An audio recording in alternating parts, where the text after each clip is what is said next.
Chloe, I'm asking you one more time. Where did all our money go? I, I spent it. What's the big deal? Every time I get paid from a job, I transfer it straight to you.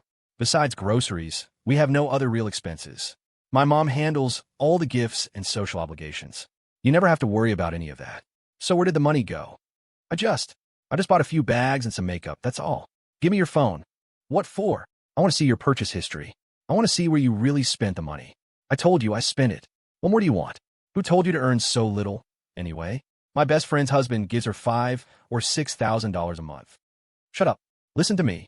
I have a dozen guys at the company waiting for their paychecks. If I can't make payroll, we'll have to sell the house we bought last year. No, you can't. I'm not asking you.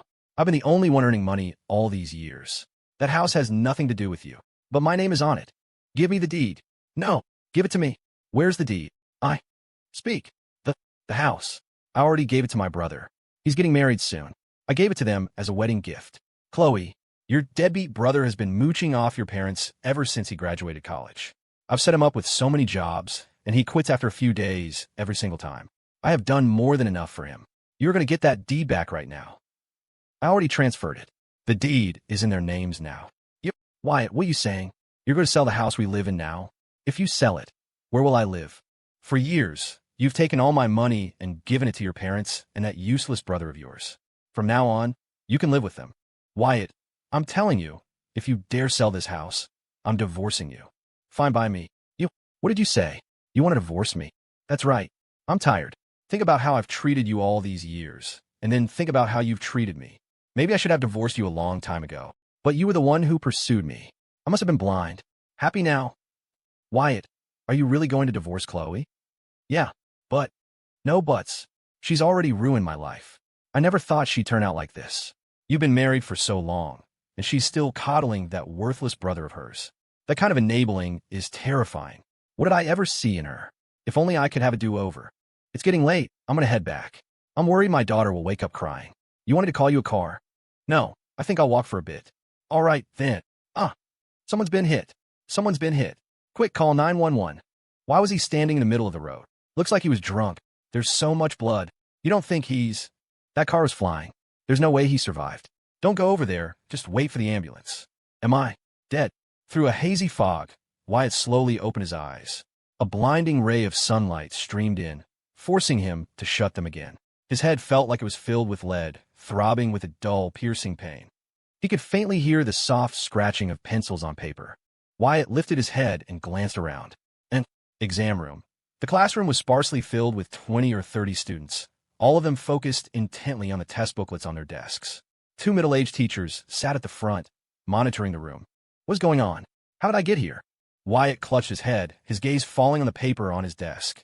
2014 National College Entrance Examination, English section. Wait, the SATs. I'm back. Back in my SAT exam from 2014. Wyatt's eyes widened. He pinched his thigh hard. When the sharp sting of pain shot to his brain, a wave of elation washed over him. It's real. I'm not dreaming. Outside, the sky was a brilliant blue, dotted with lazy white clouds. The June weather was perfect, not too hot, not too cold. A gentle breeze drifted in through the window, feeling incredibly refreshing. Wyatt marveled at the absurdity of it all. Then his eyes shot to the clock on the wall. 15 p.m. 45 minutes left. English was the last section of the SAT, but the tragic part was Wyatt was a student with a major weak spot. His scores in reading, math, and science were all decent, but for English, just passing was a pipe dream. He remembered it clearly. His final SAT score was a 1650. The cutoff for a decent state school that year was 1600. He ended up at a second-rate private college. His English score alone was a dismal 420. The threshold for a top-tier university that year was 1800. If it weren't for his abysmal English score, he might have had a shot at a great school. Of course, that was the high school version of Wyatt. Most people's intellectual peak is their senior year of high school. If you put a new SAT math test in front of him now, he'd be lucky to break 500. The answer sheet on his desk was already filled in, but it was mostly random guesses. This was Wyatt's test-taking strategy. Since he didn't know the answers anyway, he'd fill in a whole bubble sheet first, then go back through. If he found one he actually knew, he'd change it. If not, he'd leave the guess. Of course, it wasn't completely random. He strictly followed the classic rule. When in doubt, choose C. Judging by his results, his luck hadn't been very good. After the SAT, the answer key was usually released within a week. Since he was confident about his other subjects, the moment the key was out, Wyatt had immediately started grading his English section. Wait a minute. What is this? Wyatt stared at the English test, his brow furrowed in concentration. No way. How? After all these years, do I still remember these answers? That's right. This one is A, this one is B, this one is also B. Holy crap. Is this some kind of perk of being reborn? The moment Wyatt realized he remembered the official answers, he snatched his eraser and started furiously correcting the bubble sheet. Listening, multiple choice, reading comprehension, the essay. Couldn't do anything about the essay. He hadn't looked at the sample essays back then. This would have to do. After finishing the corrections, Wyatt even had time to double-check his work. Just as the minute hand hit the 12. Ding, ding, ding. The final bell of the SATs rang. Some students practically danced out of the exam room. Others walked out with heavy hearts, and some left with faces full of disappointment. For most people, the SATs were the one chance to leap into a different social class. So, those who did well were naturally ecstatic, and those who bombed were naturally devastated. Wyatt walked out of the classroom, looking at the 17 and 18-year-old around him. In that moment, a thrill that was impossible to describe bubbled up from deep inside him. I, Wyatt, have been reborn. Following the crowd toward the school gates, Wyatt listened to the chattering of students comparing answers, while he silently savored the beauty of youth. At 18, he was free and uninhibited. At 28, he was weathered by life, a complete mess. It all started this year. After marrying Chloe, Wyatt had often wondered, if he hadn't pursued her this year, would his life have been so much better? It looks like fate has given me a second chance. Riverwood hadn't changed much in the 10 years between then and now. This was the year of the missing Malaysian airliner, the year that annoyingly catchy song, Happy, was released. As an ordinary person, Wyatt didn't remember any other major events from 2014. Just as he was about to reach the school gate, Wyatt, a voice that was both strange and familiar called out from behind him. A boy with glasses and a green t-shirt ran toward him, slinging an arm over Wyatt's shoulder and gasping for breath. Dude, I thought you were going to wait for me. Why'd you take off on your own? Leo frowned. Why are you looking at me like that? Nothing. Wyatt's lips curved into a smile, offering no explanation. If he told Leo that just last night they were drinking together as adults, Leo would never believe him. So how'd you do? Not bad. I think I'm a lock for a good state school. Leo grinned mockingly. If you get into a top-tier school, I'll change my last name to yours. Wyatt grabbed Leo's arm and started walking. Come on, let's go ask your dad if he's cool with that. Get lost. Wyatt remembered clearly that after the SATs, they both ended up at the same university in the same city. Unfortunately, neither of them had any luck with love. Wyatt's story was a disaster, but Leo's was even more tragic. The second year of his marriage, his wife cheated on him. After the divorce, Leo became a young widower, being both a father and a mother to his kid. In his late 20s, the stress had already given him a beer belly that made him look 7 months pregnant. Wyatt, you go to Northwood High later? What for? Chloe's taking her test there, remember? Weren't you going to go find her after the exam? Wyatt's smile froze. He said coldly, what would I do that for? I'm going to dinner with my parents. Seeing Wyatt's completely indifferent expression, Leo was stunned. What's going on, man? I thought you were trying to ask her out. I've been reborn. Who would still chase after her? There were too many people around, and Wyatt's voice was low, so Leo didn't catch what he said. But Leo had known since freshman year that Wyatt had a crush on their class beauty, Chloe. Wyatt was a day student, and Chloe boarded at the school. For 3 years, Wyatt had bought her breakfast countless times. It wasn't just Leo. The whole class knew Wyatt liked Chloe. But Chloe's attitude toward Wyatt had always been ambiguous. Sometimes they were so close they seemed like a couple, and other times she was ice cold. This dynamic continued all the way into college. What did you just say? Nothing. I'm having dinner with my parents. Tomorrow, I plan on being a bum all day. In the evening, we hit the internet cafe for League. I'll go Yasuo, you go Lee Sin, we'll dominate. Wyatt rolled his eyes. As they walked out of the school gates, he saw a middle-aged couple across the street, waving frantically at him. The man wore a short-sleeve button-down and slacks. The woman, perhaps for good luck, was wearing a dark red dress. Wyatt, over here. He couldn't believe how young his parents looked 10 years ago. Wyatt paused for a moment, told Leo he'd see him tomorrow night, and then crossed the street toward his dad, David, and his mom, Sarah. They both knew their son had a major weakness in one subject, so this last test was crucial for him. As Wyatt approached, Sarah asked with concern. Honey, how did it go? Just as Wyatt was about to speak, David cut in. I thought didn't we agree not to ask right away? Sarah shot her husband a look, making excuse. I'm worried about my son. What's it to you? Hearing their familiar bickering, Wyatt's mood instantly lifted. After he and Chloe got married, his parents had worried endlessly about him.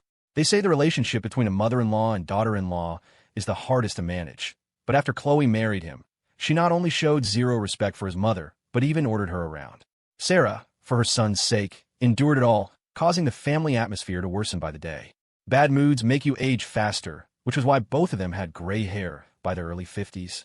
Thinking about it now, Wyatt wanted to slap himself. Son, don't listen to your mom. The test is over, don't dwell on it. Let's get a drink. You and me, we're not going home sober tonight. Dad, actually, I think I did really well this time. Really? Really? I feel like a good state school is in the bag. I might even have a shot at a top-tier one. Hearing this, Sarah was so excited she was at a loss for words. David was equally gratified. He was their only son, and their greatest wish was for him to grow up healthy and happy, get into a good college, and find a good job. Let's go. Dinner's on me. David excitedly grabbed his car keys and went to get the car. Sarah linked her arm with Wyatt's, her face beaming with joy. Looking at his mother's dark, healthy hair, Wyatt felt a pang of guilt and remorse. He said suddenly, Mom, you've worked so hard. Sarah didn't know that Wyatt's words were for both the woman she was now and the woman she would be in 10 years. She gently patted his hand, her voice thick with emotion. Why are you being so sappy all of a sudden? Wyatt forced a smile. I just noticed the calluses on your hands. I feel like you've given so much for this family. Oh, please. These are from playing mahjong. Sarah laughed it off, but her eyes were already getting a little misty. Sitting in an old Honda Accord, Wyatt watched the people passing by outside the window, a mix of emotions churning inside him. He never thought such a simple sentence could move his mother so much. The memories of his past life flooded his mind like a nightmare. Wyatt took a deep breath, pushing all the unhappiness away. His life had gone off the rails right after the SATs. Now that he had a second chance, he had to make a change. Not just a change, he had to live a completely different life. It was already past 7 in the evening when they left the restaurant. The streetlights were on, and from the town square, the cheerful sound of Pharrell's Happy blared as seniors enjoyed their evening group dance. Wyatt's house was in a neighborhood not far from the high school, technically in a good school district, but the complex was old and looked a bit worn down. Wyatt, when do the SAT scores come out? Sarah asked casually as she took out her keys to open the door. The moment the door opened, Wyatt eagerly kicked off his shoes and went inside. The house wasn't large, but it felt incredibly warm and welcoming to him. Probably around the 23rd or 24th, Wyatt said, rushing to the balcony to grab some clean clothes before heading into the bathroom. He stripped down and took a cold shower. Before getting dressed, Wyatt stood in front of the mirror, staring blankly at his 18-year-old self. His 28-year-old self always looked exhausted, but his 18-year-old self was bursting with youthful energy. His eyes were bright and clear, his body not yet ravaged by alcohol and indulgence. He threw on some clothes and casually towel-dried his hair. The Wyatt in the mirror was handsome. At 5'10" and weighing 160 pounds, his individual features weren't stunning, but together, they created a harmonious whole. As the most popular girl in their grade, Chloe certainly had more than just Wyatt pursuing her. But she'd rejected most of her admirers outright, which showed she had high standards. She was a girl who cared about looks. It was because Wyatt was good-looking that she hadn't explicitly rejected him over the past 3 years, though she hadn't accepted him either. Every time Wyatt tried to confess his feelings, she would skillfully change the subject or make an excuse to leave. Previously, Wyatt had always thought Chloe was just worried about the repercussions of dating in high school. But now he understood. Chloe had been stringing him along the whole time. In her eyes, he was just a backup plan. Wyatt went back to his room. A high school senior's room was pretty standard. Posters of NBA stars on the walls, a desk piled high with SAT prep books. Wyatt looked around, then walked to his desk and pulled open a drawer. Inside was a phone that felt like an ancient relic to him. An old Samsung Galaxy, the specific model long forgotten. At this time, iPhones and high-end Samsungs were popular but too expensive for most people. The majority still used HTC, LG, and other budget brands. The phone's memory was small, so there weren't many apps. At this point, WhatsApp hadn't really caught on with the younger crowd, so Facebook was the main social tool. He opened Facebook. The main interface had only 2 friend groups. The first group, My World, the second group, Only You Allowed. The My World group was filled with friends and classmates. You generally didn't add family members, unless they were cousins your age. The posts in your feedback then were incredibly private and cringy. For instance, 2 posts Leo had made just yesterday. The memories are too beautiful, the past too warm, reality too cold, the truth too ugly. My shadow shatters on the ground, and no starlight answers its call. Why I could tell he just copied those from some angsty website. Reading them now, 10 years later, made his skin crawl. The second group contained only one person, Chloe. Her screen name was Rose Maiden, and Wyatt's nickname for her was Baby. Wyatt's scalp tingled. He quickly deleted the nickname, removed her from his close friends list, and deleted the special group. Just as he was hesitating about whether to unfriend her completely, Chloe sent him a message. Rose Maiden, why didn't you come find me today? Before replying, Wyatt changed his own screen name from Sunshine Boy to a simple W. W was busy. Rose Maiden, if you're going to be like that, I'm just not going to talk to you anymore. Wyatt typed out several lines, then thought better of it, deleted everything, and sent back 2 simple words. W okay. On the other side, Chloe, who had also just gotten home, saw Wyatt's message and threw her phone onto the bed in a huff. She couldn't believe Wyatt would talk to her like this. He was always the one to initiate conversation. Today, when she reached out, he was so dismissive. Seeing that Chloe didn't reply, Wyatt couldn't help but chuckle. Scrolling up through their chat history, it was almost always him starting the conversation, and her replies were invariably K, oh, okay, G2G eat, G2G shower, G2G sleep. In a way, he was just giving her a taste of her own medicine. The SATs were over. On the road of life, this was a major crossroads. Every choice Wyatt made now would affect the rest of his life. He definitely wasn't going to walk down the same path as before. For him now, there were many options. If his memory of the English answers was correct, he should see a bump of a couple hundred points. Once he cleared the bar for a top-tier school, the choices of universities were numerous. But that wasn't the main point. In the 70s, if his grandparents' generation could get into a technical college, it would be the talk of the town. In the 90s, if his parents' generation got into a community college, the high school principal would personally deliver the acceptance letter. But this was 2014. Even getting into a top-tier university didn't guarantee you could turn your life around.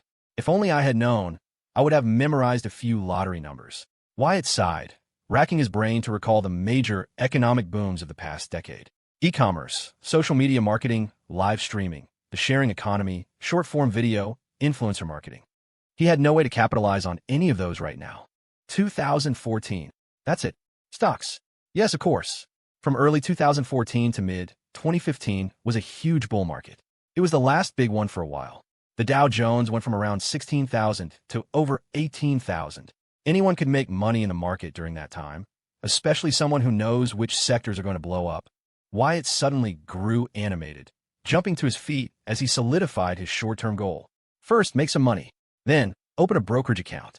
I need to make my first million in the shortest time possible. Wyatt opened his door and walked into the living room.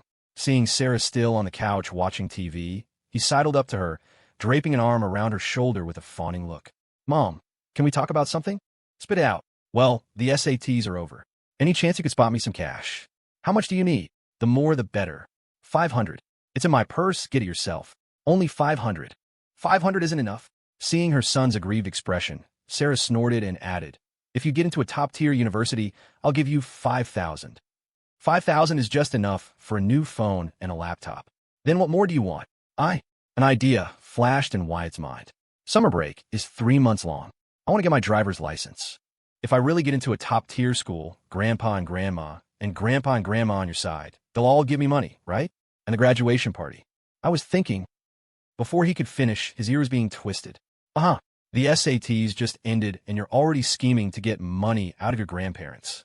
Mom, just tell me if it's a deal or not. If you really get into a top-tier school, all that money is yours. But the condition is, you have to get in. On impulse, Wyatt planted a kiss on his mom's cheek and said excitedly, you've got a deal.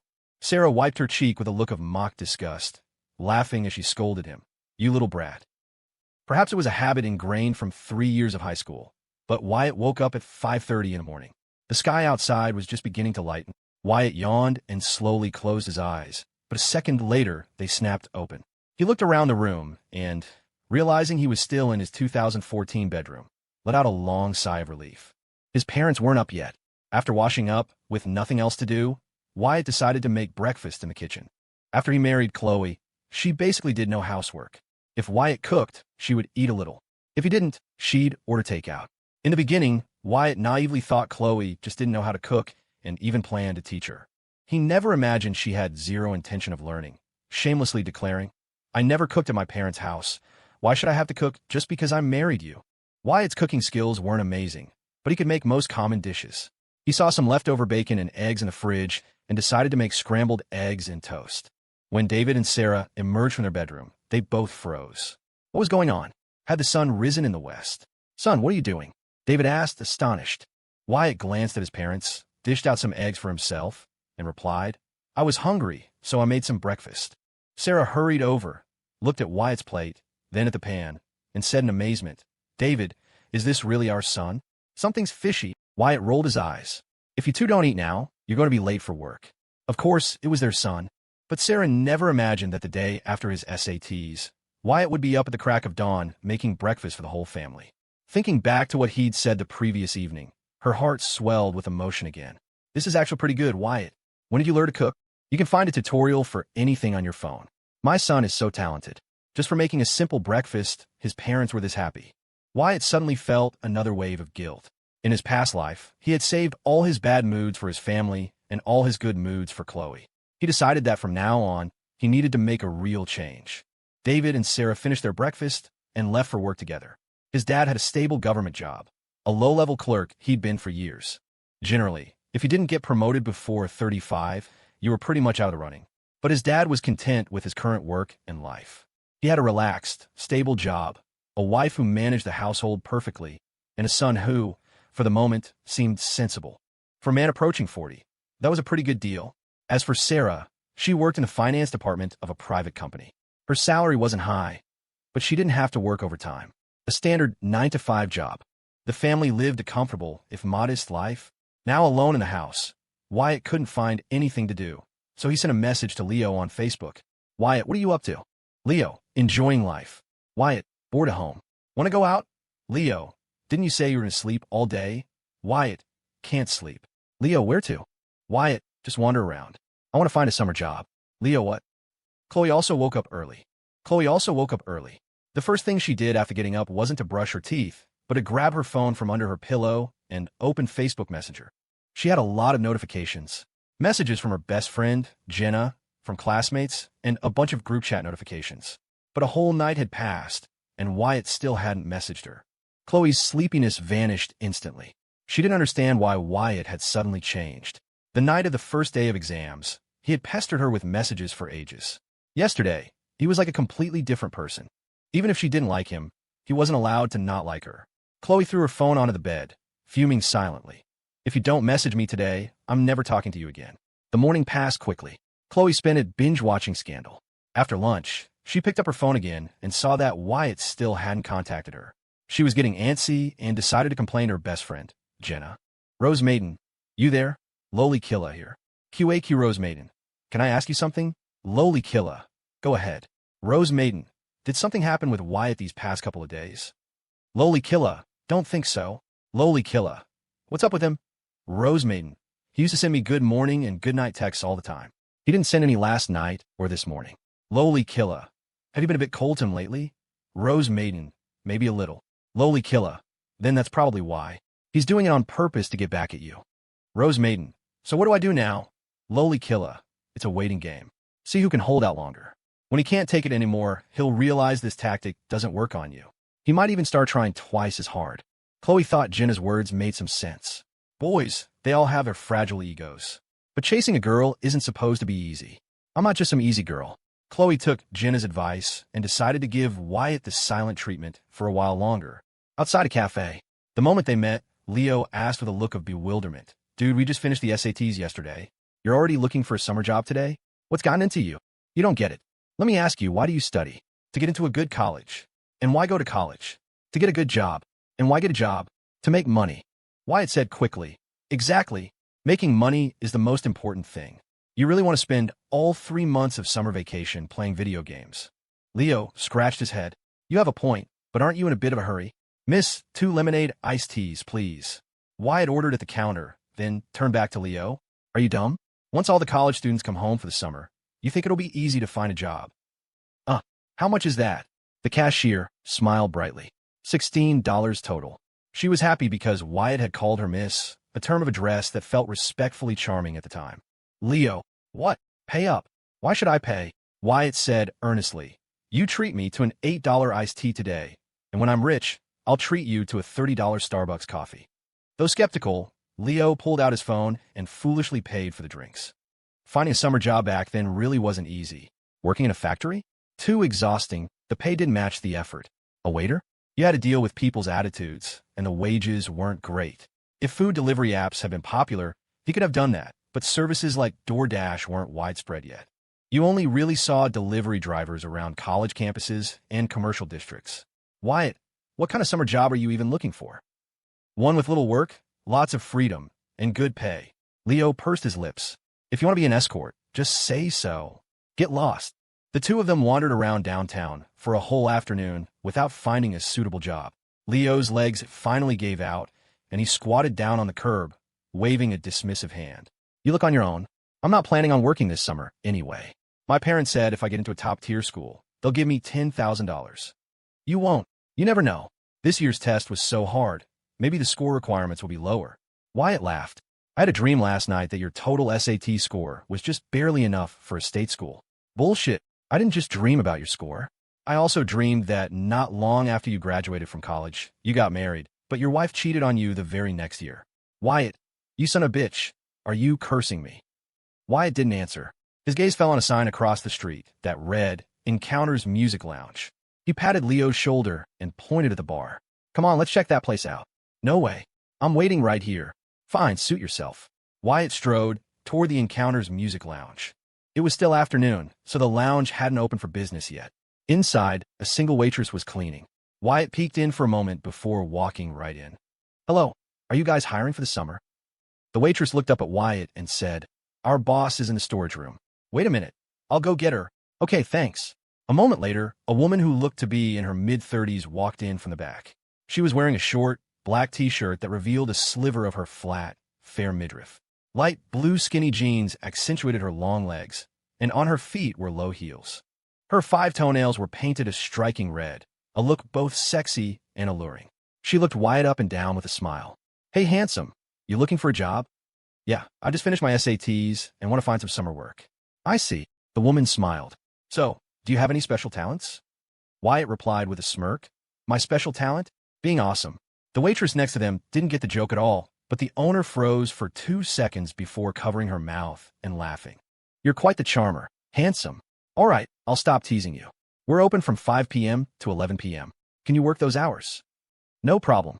My study hall in high school used to go until past 10. The pay is $2,800 a month, with a $150 bonus for perfect attendance. $2,800 a month was a bit low, but Wyatt didn't have any better options at the moment. He had been asking around all day, and the best offer he got was $2,500 a month. Plus, working here was only 6 hours a day, which was relatively flexible. After a moment's consideration, Wyatt agreed. No problem. When can I start? You can start today. Is tomorrow okay? I need to tell my family first. The owner gave him a fond, almost motherly smile. Sure, my name's Wyatt, by the way. What's your name, boss? The owner was surprised he'd asked for her name. She paused, then smiled and said, Vivian. All right then, I'll be here this time tomorrow. See you then, Vivian. See you tomorrow. As Wyatt left, Vivian's eyes crinkled into a smile. To be honest, the lounge wasn't really short-staffed. A music-themed lounge wasn't like a club. Most customers were regulars, and it never got too busy at night. But Vivian thought having an interesting, handsome young man around might be fun. Besides, she didn't open the lounge to make money anyway. Leo, it's settled. Let's go. What's settled? The owner already hired me. I can start here tomorrow. For real? Yeah, you should have seen her, man. The owner is a total knockout. Gorgeous, great body, sweet voice like for days. Absolutely stunning. Leo looked skeptical. I don't believe you. Wyatt started walking ahead, unconcerned. Believe what you want. Leo quickly caught up. Damn it, take me back to see. Are you an idiot? If you want to go, go yourself. Wyatt, my man. Bro, calling me dad won't work. Fine. I've got nothing else to do anyway. Once you're settled in at the shop, I'll come hang out. Wyatt linked his hands behind his head and stretched his neck. Leo, you want to be rich? Duh. How about you lend me some money? I'll pay you back double this time next year. Seeing Wyatt's earnest expression, Leo asked curiously, "You got some kind of money-making scheme?" Wyatt hesitated, then grinned. "I know an arcade that's having a grand opening special. Deposit 500, get 1,000. The more you put in, the more you get. Theoretically, if we have enough cash, we could multiply our assets several times over." "You're messing with me again, aren't you?" "Leo, Wyatt, I swear, if you call me that one more time after we get to college, I'm gonna lose it. See that tree up ahead? What about it? If you can touch that leaf, I'll admit you're impressive. Watch and learn. Damn it, let me try again. My form was off that time, hold on. Wyatt, did you see that? I touched it." Watching Leo jump up and down under the tree like an idiot, Wyatt suddenly burst out laughing. Leo was completely bewildered. "What are you laughing at?" "Nothing, just happy." "Leo, you must have the best luck in the world to know me. When I'm rich, I'm definitely bringing you along for the ride." Leo scoffed, a look of disdain on his face. "We'll see who's bringing who along." Back at home, David and Sarah were already back from work. Wyatt quickly told them about his plan to get a summer job. To his surprise, his mom immediately objected. "You just finish your exams. Why do you need a job? It's not like I don't give you an allowance." "Mom, summer is 3 months long. I want to work for 2 months and then use the money to travel." "How much do you need to travel?" "I'll give it to you." It wasn't that Sarah didn't trust her son to work a summer job. She just felt that after 3 grueling years of high school, he deserved a good long rest. David could tell Sarah was just worried about their son. Seeing Wyatt shooting him a look, he quickly stepped in as the peacemaker. "He's an adult now. It's good for him to get some real-world experience early. We shouldn't worry so much. Right? You two are always on the same team. I'm always the bad guy." Wyatt quickly rested his head on Sarah's shoulder in a playful, pleading manner. "Mom, don't worry. If you and Dad ever fight, I'll be on your side, no questions asked." "Hey, you ungrateful brat. I just stuck up for you, and now you're selling me out?" The SAT scores wouldn't be out until the 20s of the month, which was still about 2 weeks away. Wyatt finding a summer job early was just to accumulate some starting capital. For Wyatt, the most important thing right now was money. As for romance, he wouldn't touch it with a 10-foot pole. He slept in until the sun was high in the sky. Since he had to work that evening, Wyatt allowed himself to linger in bed a little longer. Not long after he got up, a message came from Leo. "Leo, did you see the group chat?" Wyatt, "No." "Leo, Kevin's organizing a class reunion for tomorrow. Dinner first, then karaoke." Wyatt, "Can't make it." After starting college, he had lost touch with most of these high school classmates anyway. During his 3 years of high school, Wyatt hadn't really made much of an impression. His grades were average due to his one major weakness, and besides chatting with Leo, he didn't really talk to anyone else. "Leo, you're not even going to that." "Wyatt, what can I do? Ask for a day off on my second day of work?" "Leo, a reunion like this is probably a once-in-a-lifetime thing. Chloe will definitely be there." "Wyatt, what does her being there have to do with me?" "Leo, dude, what's wrong with you? It's Chloe. You've had a crush on her forever." "Wyatt, that was before." "Leo, right? Keep pretending. I dare you not to say a word to her tomorrow night." Wyatt didn't reply. In the afternoon, Wyatt spent his time at home researching stocks. Although he knew the period from 2014 to 2015 was a bull market, he was a complete novice when it came to the actual mechanics of trading. Watching some tutorials was a good way to prepare. Around 4, Wyatt left early for Encounter's music lounge. The owner, Vivian, had just arrived. She was sitting at the counter, the ankle with a red string bracelet resting on the rung of a high stool. Her left hand was flipping through a ledger while her right tapped on a calculator, seemingly doing the accounts. "Hey, Vivian, I'm here." Vivian turned around, a lollipop stick poking out her mouth. Seeing Wyatt, she seemed a little surprised. "You really came?" Wyatt shrugged. "I always keep my word." Vivian smiled. It was a beautiful smile, her eyes curving into crescent moons. If you looked closely, you could see a tiny beauty mark at the corner of her right eye. A few years from now, many celebrities would use makeup to create fake beauty marks, but the trend hadn't started yet. Vivian stood up, put on her shoes, and handed Wyatt a waiter's uniform. "Your job is simple. Serve drinks to the customers during business hours. After they leave, wipe down the tables and clean up. We do a deep clean every 2 weeks. You'll need help with that too." "Got it. Let me introduce you. This is Hannah, our cashier. And this lovely lady you met yesterday is Emily." Wyatt nodded at them both as a greeting. The sun hadn't set yet, and there were no customers in the lounge. Emily showed Wyatt the ropes, and then they all just waited. As the city lights began to twinkle, the night quickly enveloped the city. Customers finally started to arrive. They were mostly young couples, many of whom, like Wyatt, had just finished their college entrance exams. Couples at this age were always the same: shy, reserved, always picking a corner seat as if they were carrying on a secret affair. It will be different in college. College couples were much more open, often seen making out in secluded spots on campus. Vivian saw Wyatt standing idly by the counter and struck up a conversation. "So, Wyatt, you have a girlfriend?" "No, I don't believe you." Vivian smiled. "A handsome guy like you must have a lot of girls who like you at school." "I've been there. You can't fool me." Wyatt honestly didn't know about that.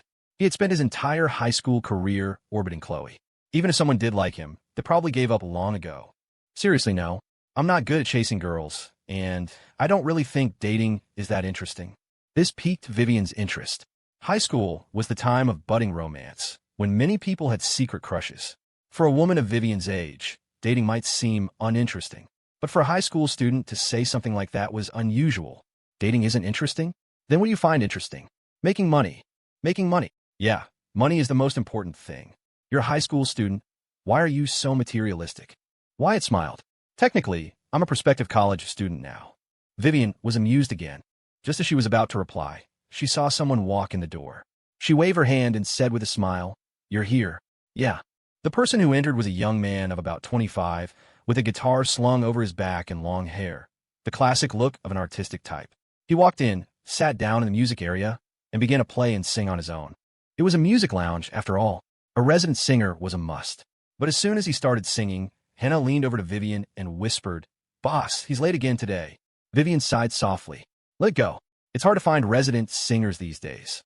Wyatt asked curiously, "Vivian, how much does he make a month?" "He's paid by the day. $75 a day for a 2-hour set." "What? What's with the what?" "Jealous his pay is so high." Wyatt pouted. "He's not even that good." Wyatt's voice was low, but Vivian heard him clearly. She chuckled and said, "If you think he's average, you can sing a song after he's done. If you're better than him, I'll give you an extra $100.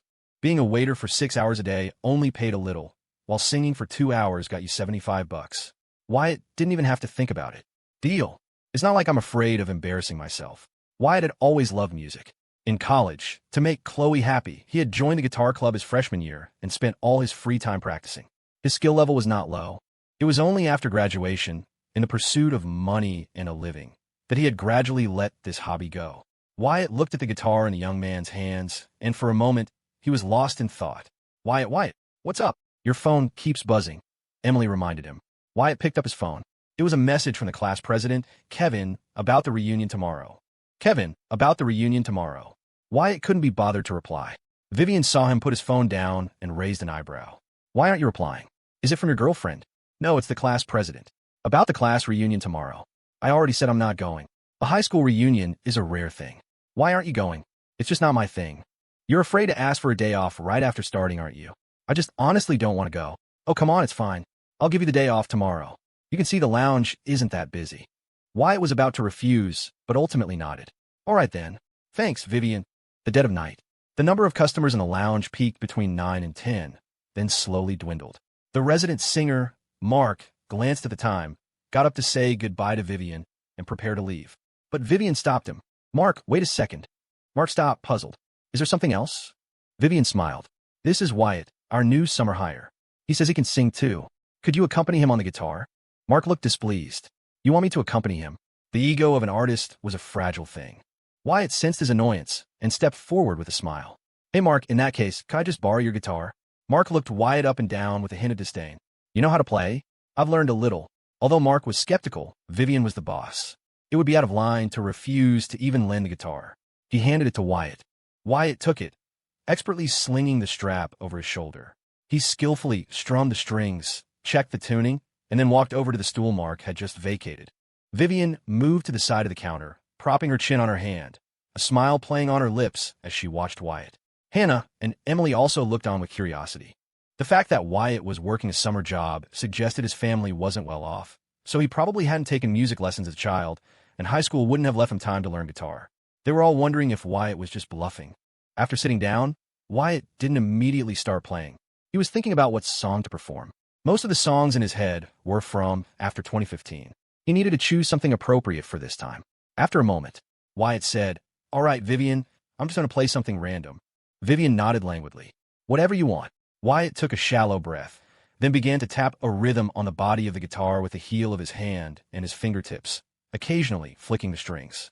A melodic intro quickly took shape. Mark's eyes slowly widened, looking at Wyatt in disbelief. Wyatt leaned into the microphone and began to sing a song he hadn't sung in a very, very long time. Wonderwall, today is going to be the day that they're going to throw it back to you. By now you should have somehow realized what you got to do. Wyatt's singing voice was different from his speaking voice. It was magnetic, filled with a maturity that didn't belong to someone his age. He had only sung a few lines when a flash of surprise lit up Vivian's almond eyes. She never expected Wyatt to actually be able to sing and play. But the key was, how'd he know this song? High school kids like him were all listening to One Direction, Taylor Swift, and Katy Perry, right? The few remaining tables of customers were also drawn in by his voice. The lounge fell silent except for Wyatt's song, a faint melancholy atmosphere spreading through the room. I don't believe that anybody feels the way I do about you now. Wyatt sang the final line with deep emotion, played out the last notes, and then looked up at his audience. When he saw that everyone in the lounge was staring at him, he suddenly felt a bit awkward. Why is everyone looking at me? Wyatt, that was amazing, Hannah couldn't help but praise. Wyatt let out a breath of relief and smiled. I was just messing around. Don't be so modest, Vivian laughed. You've completely charmed our Hannah here. Hannah's face turned red. Vivian, see? She's blushing. Wyatt didn't respond. He handed the guitar back to Mark with a casual thanks, but Mark walked away in a somber mood. Mark knew very well that after Wyatt's performance, his own importance in this lounge had just plummeted. To him, Wyatt was a significant threat. Seeing this, Wyatt asked with some concern, Vivian, is Mark? Vivian knew what Wyatt was going to say. She shook her head. Don't worry about him. He's my employee just like you. With that, Vivian told Wyatt to take out his phone. Do you have Venmo? Yeah. Wyatt still wasn't used to the old social apps, so one of the first things he'd done was install the current ones. Let's add each other. I'll send you a payment. What for? I promise you $100. I don't go back on my word. Wyatt quickly said, I was just saying that. Vivian replied, I'm a woman of my word too. No more talk. Show me your QR code, I'll scan it. 11:10 p.m. Wyatt finished his first day of summer work. The nightlife in a small city wasn't very exciting. At this hour, many people were already asleep. But at this very moment, Chloe was tossing and turning in her bed. She clutched her phone, waiting and waiting for a message from Wyatt. But from yesterday until now, their chat history remained stuck on the conversation from 2 nights ago. Why? What is he doing? He can't really be ignoring me for good. Can he? Chloe couldn't take it anymore. She took her phone and sent Wyatt a message. Rose Maiden, are you going to class reunion tomorrow night? 20 minutes later, Wyatt, fresh out of the shower, replied to her message. We'll see. Chloe quickly typed back. Are you free tomorrow afternoon? Want to go to the mall? Wyatt can't. Still the same 2 cold words. Chloe felt an inexplicable sense of grievance, and she even felt like crying. Seeing that Chloe didn't reply, Wyatt guessed she was probably fuming on the other end. That's how she was in college. If he so much as spoke to another girl, she'd accuse him of all sorts of things for half a day. But she herself would hang out with upperclassmen and younger guys all the time, and if he said anything about it, she'd blame him for being narrow-minded. The reason Wyatt hadn't deleted her yet was that he wanted her to experience that same feeling. Feeling wronged, Chloe naturally needed someone to confide in. She quickly sent a message to her best friend, Jenna. Rose Maiden, you up? Lowly Killa. Yeah, watching a show. Rose Maiden, Wyatt's changed. The way he acts towards me now is completely different. Lowly Killa, you message him first? Rose Maiden, yeah. Lowly Killa, why couldn't you hold out? Rose Maiden, I just asked if he was going to the reunion tomorrow. Lowly Killa, I think he's just playing hard to get. Lowly Killa, you want to try and make him jealous? Rose Maiden, how? Lowly Killa, didn't you say Brad has a crush on you too? Go to the reunion with him tomorrow. When Wyatt sees you two together, he'll definitely get jealous. Rose Maiden, oh, that's true. The two of them chattered on, planning the specifics for the next day. And at that moment, Wyatt was already fast asleep. Wyatt wasn't particularly invested in the class reunion. He knew that after tonight, he would lose contact with most of his classmates anyway. But Leo was a different story. The guy slept until noon, and the first thing he did upon waking was to wash his hair in the bathroom. Guys in this era were obsessed with their hair. The ones who really liked to look sharp would even skimp on their living expenses to go to a salon on weekends for a wash and blow dry, asking the stylist for a style that would add a good 2 inches to their height. These hairstyles were usually a bit more subtle than the full-blown emo look, but to the current Wyatt, they still looked ridiculous. After washing his hair, Leo spent 10 minutes in front of the mirror with a hairdryer, then secretly used his dad's hair gel, meticulously shaping his bangs with his fingers. This process took another 10 minutes. Once satisfied, Leo grabbed a can of hairspray for the final touch. He put on a black t-shirt, a pair of tight skinny jeans, and a pair of white sneakers he had bought just before the SATs. Leo was extremely pleased with his look for the day. He called Wyatt, quickly ate something, and then rode his electric scooter over to Wyatt's house. Knock, knock. Wyatt opened the door and was hit with the overwhelming smell of hair gel. He couldn't help but curse. Are you an idiot? You used that much gel? What do you think? Do I look handsome today? I don't know about handsome, but you definitely look spirited. A real go-getter. Leo didn't get it. The term spirited young man would only become a popular ironic slang term a couple of years later. He thought Wyatt was complimenting him. Weren't you saying yesterday you weren't going? My boss gave me the day off. Leo grinned. Gonna dock your pay, right? Nope. Wyatt sat down on the sofa. My boss even sent me a bonus last night. Why would she give you a bonus on your first day? Because I'm good at my job. Leo plopped down next to Wyatt, taking it as a joke. He saw Wyatt staring at his phone and leaned in for a look. What are you looking at? Practice questions. Practice questions? Are you sick? Videdunavit sats. I'm studying for my learner's permit test. Learner's permit? You're getting your driver's license. Wyatt nodded. Yeah, I have to get it sooner or later. I might be busy in college, so it's better to get things like this done early. It was only then that Leo suddenly felt that Wyatt was different from before. In the minds of students like them, with average grades, college was supposed to be easy. Their homeroom teacher often said, high school is tough, college is a breeze. Why would college be busy? Wyatt, did something happen to you? Nope. Did Chloe reject you? Why do you keep bringing her up? I've told you a million times, there's nothing between us anymore. Leo didn't believe him for a second. The class reunion was set for 5 in the afternoon, meeting at the school entrance. A few hundred yards north of the school was a food street, filled with all kinds of restaurants and food stalls. Just walking down the street, you could smell the enticing aromas. Leo started pestering Wyatt to go early around 3, but Wyatt ignored him. It was too hot to go early and to stand around in the sun. He'd rather stay home and do a few more practice questions. Leo could do nothing about it. He and Wyatt had been classmates since elementary school. Their families had known each other for years, and they always did things together. It wasn't until 4:45 that Wyatt finally changed his shoes, ready to leave. You're not changing your clothes. Change into what? It's not like I'm going on a date. Damn, how come you look better than me even dressed like that? Wyatt chuckled. When it comes to looks, you and I are not in the same league. Wyatt, go to hell. The two of them walked to the school entrance, arm in arm. From a distance, Leo saw a group of familiar classmates standing under 2 large trees by the road. The one talking loudly on his phone was the class president, Kevin. Wyatt had a bad impression of him, too.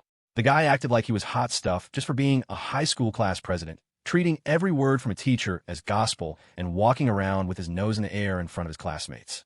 They had mostly worn school uniforms in high school. Now that the SATs were over, both boys and girls had changed into their favorite clothes. The boys were mostly the same, maybe with a styled haircut. The girls were different, tank tops, short skirts, and a few had even dyed their hair. Honestly, there were a lot of people here whose names Wyatt couldn't even remember.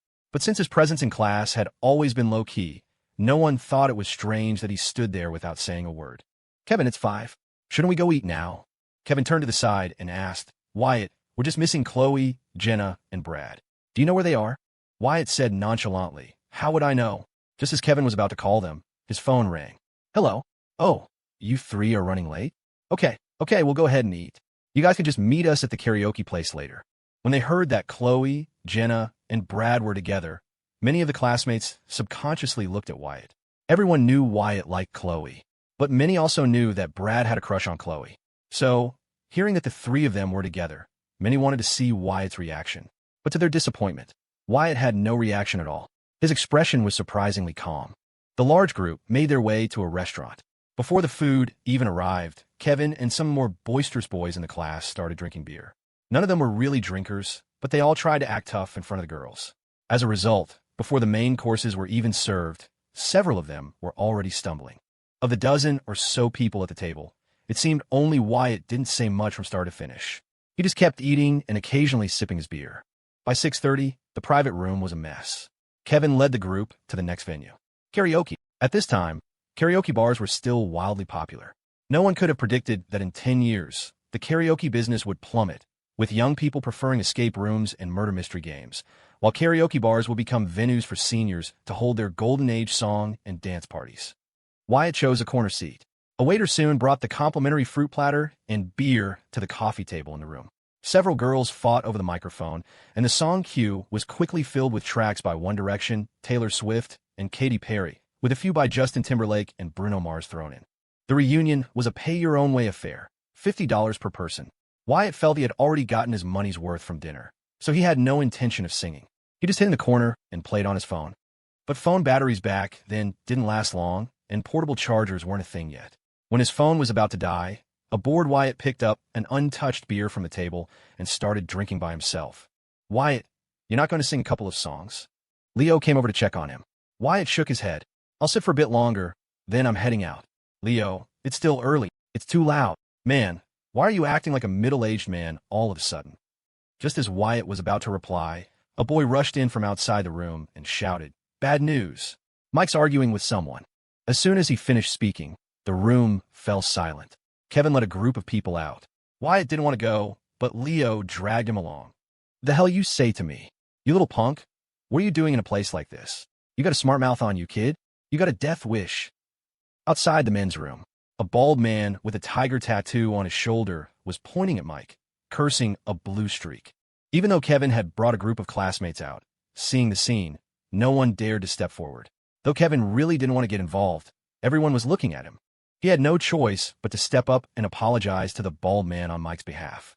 Unexpectedly, the bald man showed Kevin no respect at all, and a single "get lost" sent a chill down Kevin's spine. They were all students who had lived sheltered lives, not yet exposed to the real world. They had never encountered a situation like this. After being yelled at once, Kevin didn't dare make another peep. The other classmates saw this and also stayed silent. Wyatt stood in the back and watched for a moment, quickly piecing together what had happened. The bald man was coming out of the bathroom just as Mike was going in. They bumped into each other. Normally, it would have been nothing, but Mike had had too much to drink and had thrown up right on the bald man's leather shoes. And that's when the bald man started going off on him. Mike was usually a pretty mild-mannered guy in class. It was only because he was drunk and not thinking clearly that he had talked back at first, which had thoroughly enraged the bald man. Now, the man was spewing profanities, completely intimidating Mike into silence. The growing crowd of onlookers only seemed to fuel the bald man's temper. Seeing that the situation was getting out of hand, Wyatt sighed, pushed through the crowd, and walked over. He went to Mike's side, pulled him back, and said with an apologetic smile, "Sir, my friend's had too much to drink. He's not in his right mind. We just finished our SATs. Could you maybe give us a break?" "Who the hell are you?" The bald man seemed to have been drinking too, and immediately started cussing. "Get the hell out of my way." Wyatt didn't freeze up like Kevin had. His face instantly turned cold. He leaned in close to the man and said in a low voice, "Don't push your luck.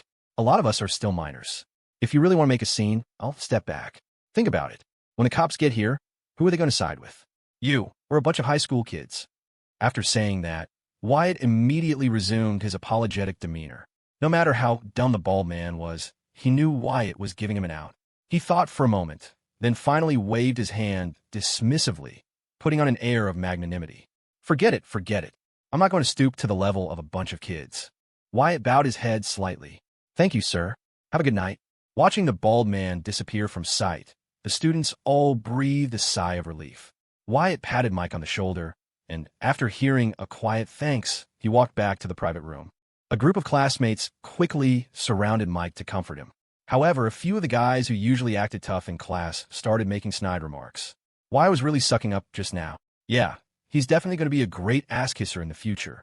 What was that bald guy so arrogant about? Like we were really scared of him. Hearing this, Leo walked right up to them and retorted, "What are you talking about now?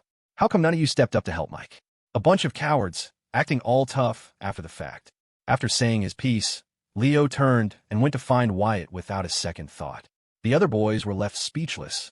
Soon, the group from outside returned to the karaoke room. The incident was like a minor interruption. They quickly forgot about it and went back to singing. Leo sat next to Wyatt, fuming. "Steve and Gary, those jerks were talking trash about you just now. When that bald guy was yelling, they just stood there, afraid to get involved. After you sorted it out, they called you a suck-up." Wyatt, surprisingly, was the one comforting him. "Why are you so angry when I'm not? If a few nice words can solve the problem, why make a big deal out of it? Once they get out into the real world, they'll learn that pride is worthless." Leo frowned. "How did you suddenly get so mature?" "Of course I am. I'm your dad, after all."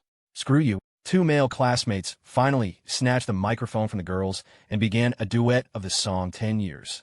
Hearing the familiar melody, Wyatt's mind inexplicably filled with memories from the past decade. One by one, piece by piece. Looking back now, they all seemed so ridiculous. Wyatt gave a bitter smile, picked up a bottle of Budweiser, and continued to drink.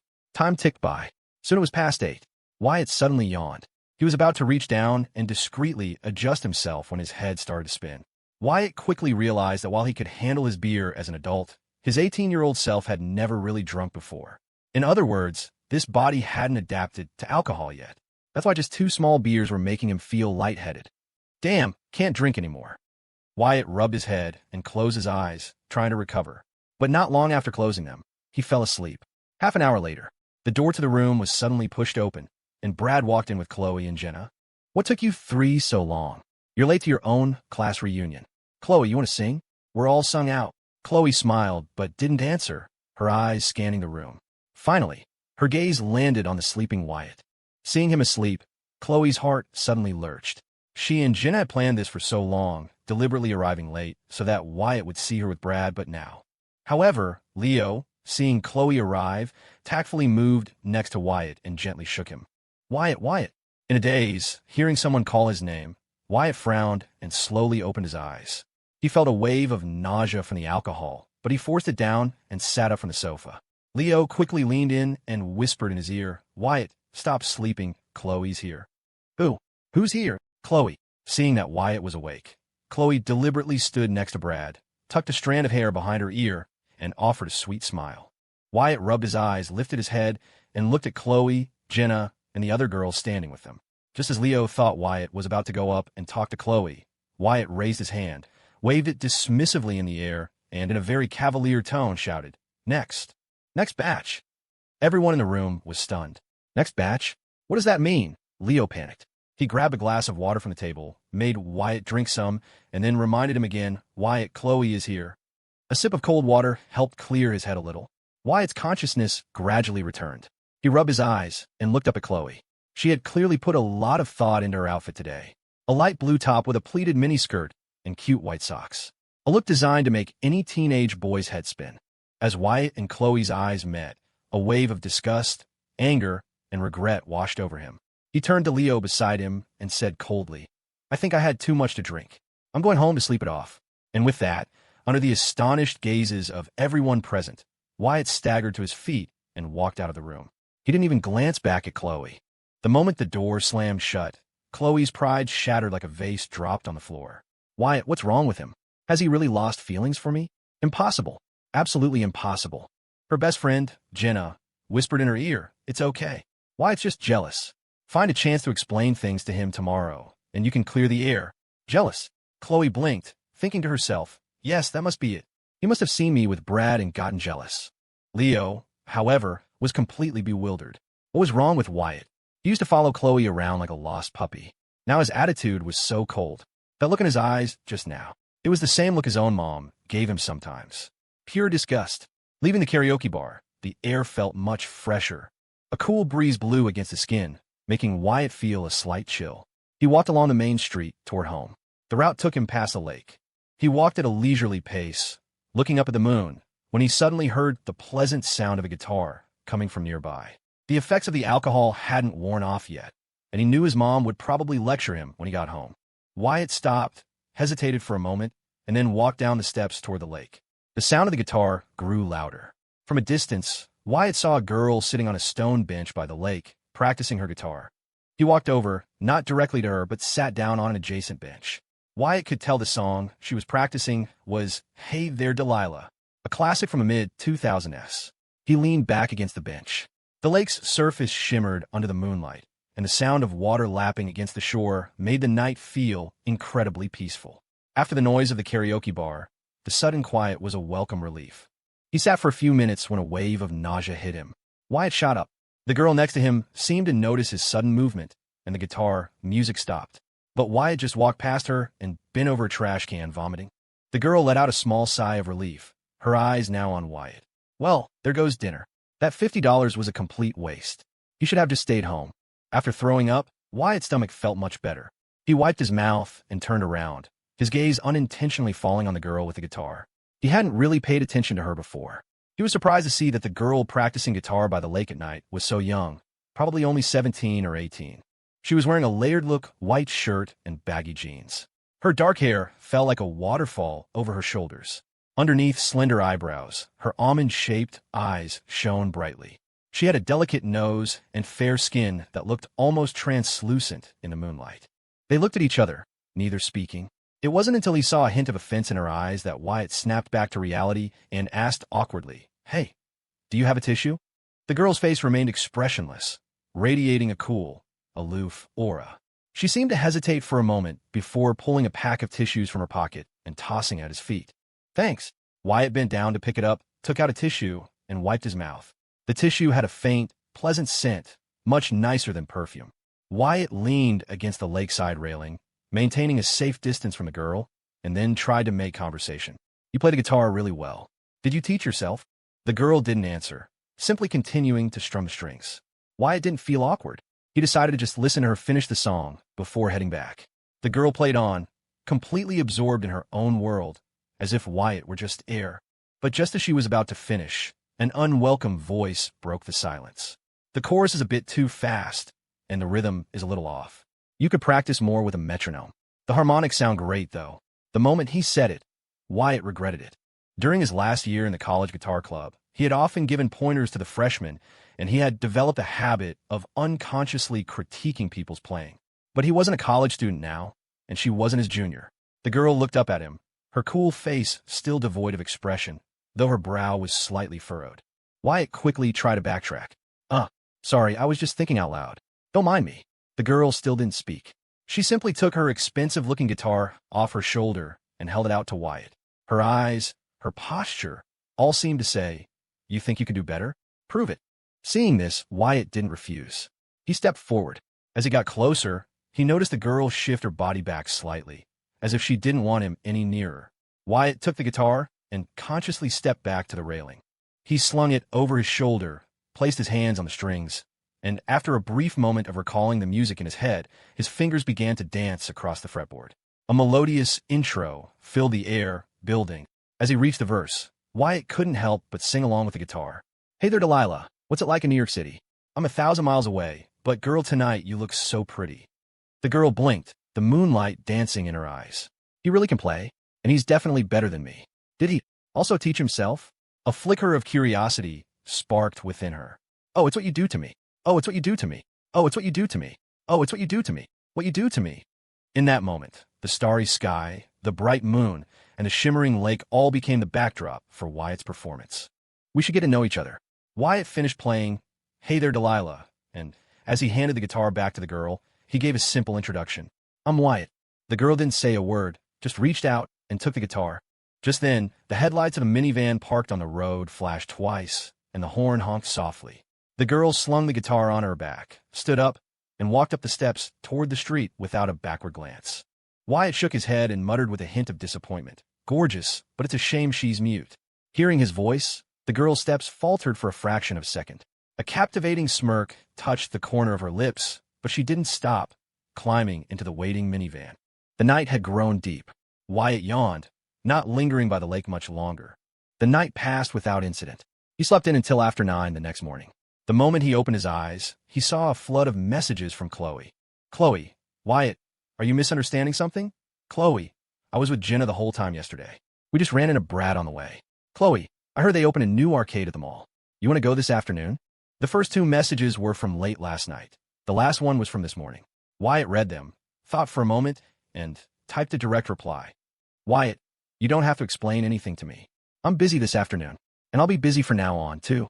He hit send. On the other end, Chloe froze when she saw the message. Her nose tingled, and she felt an unexpected urge to cry. The whiplash from Wyatt's complete change in attitude left her baffled. While she hadn't seriously considered dating him, she didn't want to lose the connection they had either. What girl wouldn't enjoy the attention of a decent guy who had his act together? The constant validation Wyatt had given her was like a drug, and she was only now realizing just how important he had become to her. Her eyes welled up as she typed, "Chloe, you don't like me anymore, do you?" 5 seconds later, a reply came. A single word. "Wyatt, yeah." In that instant, Chloe's composure shattered, and worthless tears streamed down her face. Wyatt, however, felt a sense of calm. He closed the Messenger app, opened the DMV practice test app, and started running through questions for his learner's permit. He'd been a seasoned driver in his past life, so the practical driving tests wouldn't be an issue. But the written exams were something he needed to brush up on. He spent the day at home studying.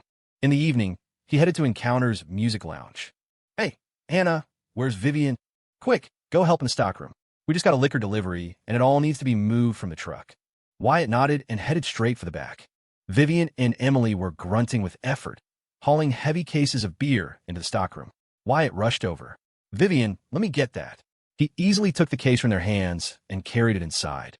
Watching him make trip after trip, a charming smile spread across Vivian's face.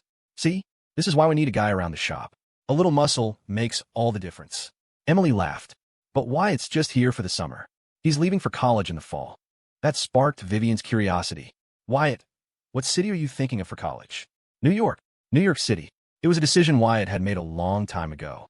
His main goal now was to make money, and as the financial capital of the country, NYC was the best place to do it. "So, how'd you do on your SATs?" Wyatt grinned. "Pretty good. A state school is no problem, but I'm hoping I can get into a top-tier university." "Impressive," Vivian said, then added playfully, "If I were 10 years younger, I'd probably fall for a guy like you." Wyatt knew she was joking and played along. "You know, Vivian, I'm open to dating older women." Vivian's smile faltered for a second before she burst into brighter laughter. "You little devil." Maple Creek Estates was the most luxurious gated community in Riverwood, bar none. On the second-floor terrace of a sprawling villa, a young woman sat in a lounge chair, gazing quietly into the distance. If Wyatt had been there, he would have instantly recognized her as the mute girl he'd met by the lake the night before. At that moment, she had headphones on, and the song playing was "Hey There, Delilah." The familiar melody, the familiar voice. For some reason, it brought back the image of the boy playing his guitar by the lake. She was genuinely curious how a guy her age could be so good. She was an arts major. While other high school students were buried in textbooks, she had ample time to practice. Could he be an arts major, too? As she replayed the events of last night in her mind, a woman who looked to be in her mid-30s, but was likely older, walked up behind her. "Cecilia, your SAT scores will be out this month. Have you decided between Juilliard and the USC Thornton School of Music?"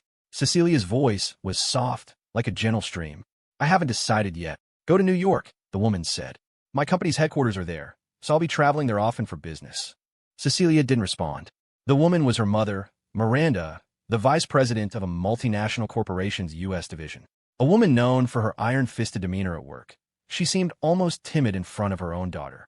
The reason was simple. She and Cecilia's father had divorced 3 years ago. In the years since, her work had consumed her, leaving little time for Cecilia, a fact that weighed on her with a constant, nagging guilt. Cecilia stretched lazily. The long sleeve of her sweatshirt slipped down, revealing a sliver of a pale white wrist. She wasn't wearing socks, and, as she stretched, her toes fanned out, each one perfectly round and pink like little gumdrops. "Mom, my birthday is in a few days. What do you want for your birthday this year?" "I don't want anything." Cecilia turned her head, looking up at her mother. "I just want you to stay home." Miranda was at a loss for words. As a corporate VP, her time was no longer her own. She was only home for this one night. Early the next morning, she had to fly to a neighboring state for a business trip. Seeing her mother speechless, Cecilia managed a small smile and quickly changed the subject. "It's okay.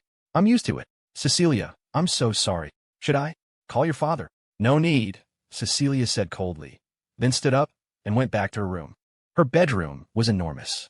It even had its own dedicated walk-in closet, filled to the brim with clothes Miranda had bought for her, along with a collection of handbags, many of which were worth 5 figures. Cecilia had never used most of them. They sat on shelves like museum exhibits. Cecilia's family was incredibly wealthy. Her father, Charles, was the president of a local branch of a major commercial bank with a 7-figure salary. Her mother, Miranda's salary, was even higher. Both were workaholics, which had been the primary cause of their divorce. Cecilia had always been a quiet girl, and after her parents split, she became even more withdrawn. She often stayed home alone, had no interest in going out, and consequently had no friends. Not a single one. But she had long grown accustomed to the solitude. She lay down on her large, soft bed, letting music lull her to sleep. The lights in her room stayed on all night. She never slept in the dark. The light gave her a sense of security. When she woke up, the massive villa was empty again, save for her. On the dining table downstairs sat a cooked steak and a glass of milk, with a sticky note beside it. Sorry, Cece.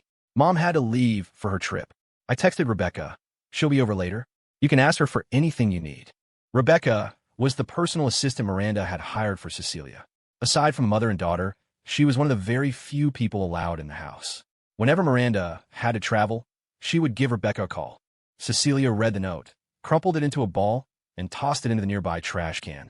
She sat at the table and began eating her breakfast in small, deliberate bites. Around 9 in the morning, Rebecca arrived. Seeing Cecilia on the sofa practicing her guitar, she didn't disturb her, simply heading to the kitchen to tidy up. Cecilia, what would you like for lunch? Whatever. Rebecca was used to it. Whenever she asked Cecilia about food, the answer was always anything or whatever. Time at home always seemed to fly by. The sun began to set, another day gone in a blur. Cecilia stood on the second-floor balcony, watching the fiery clouds in the west for a long, long time. Only when the sun had completely disappeared did she come downstairs. At the dinner table, Rebecca took a bank card from her purse and placed it in front of Cecilia. Cecilia, your mom asked me to give this to you. There's some money on it, so you can buy whatever you want for your birthday. Cecilia didn't even glance at the card. She just ate her meal in silence. After a long pause, she spoke suddenly. Rebecca, I want to go out tonight. Where do you want to go? To the lake. Rebecca suddenly recalled the previous night. While Cecilia had been practicing her guitar by the lake, Rebecca had been waiting in the car. Wyatt's appearance had made her want to get out and call Cecilia back several times, but she had restrained herself. In the end, though, she was the one who had honked the horn. Okay, Rebecca agreed without further questions, though she found the request a little surprising. Half an hour later, a Lexus minivan was driving smoothly down the county road. After parking on the shoulder, Cecilia got out and walked to the lake. She sat quietly on the same stone bench as the night before, listening to music. People passed by, mostly locals out for an evening stroll. After a very long time, Cecilia took off her headphones, stood up, and walked back to the road. The car door opened, and she slipped inside. Rebecca turned her head. Back home.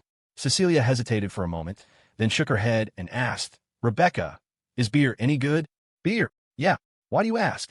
I want to know what it tastes like, but if you're going to ask my mom, Cecilia cut in, you can call her right now. In the end, Rebecca did make the call. She figured Cecilia was an adult now and capable of making some of her own decisions. I know a lounge. It's never too crowded, and I know the owner. Let's go there then.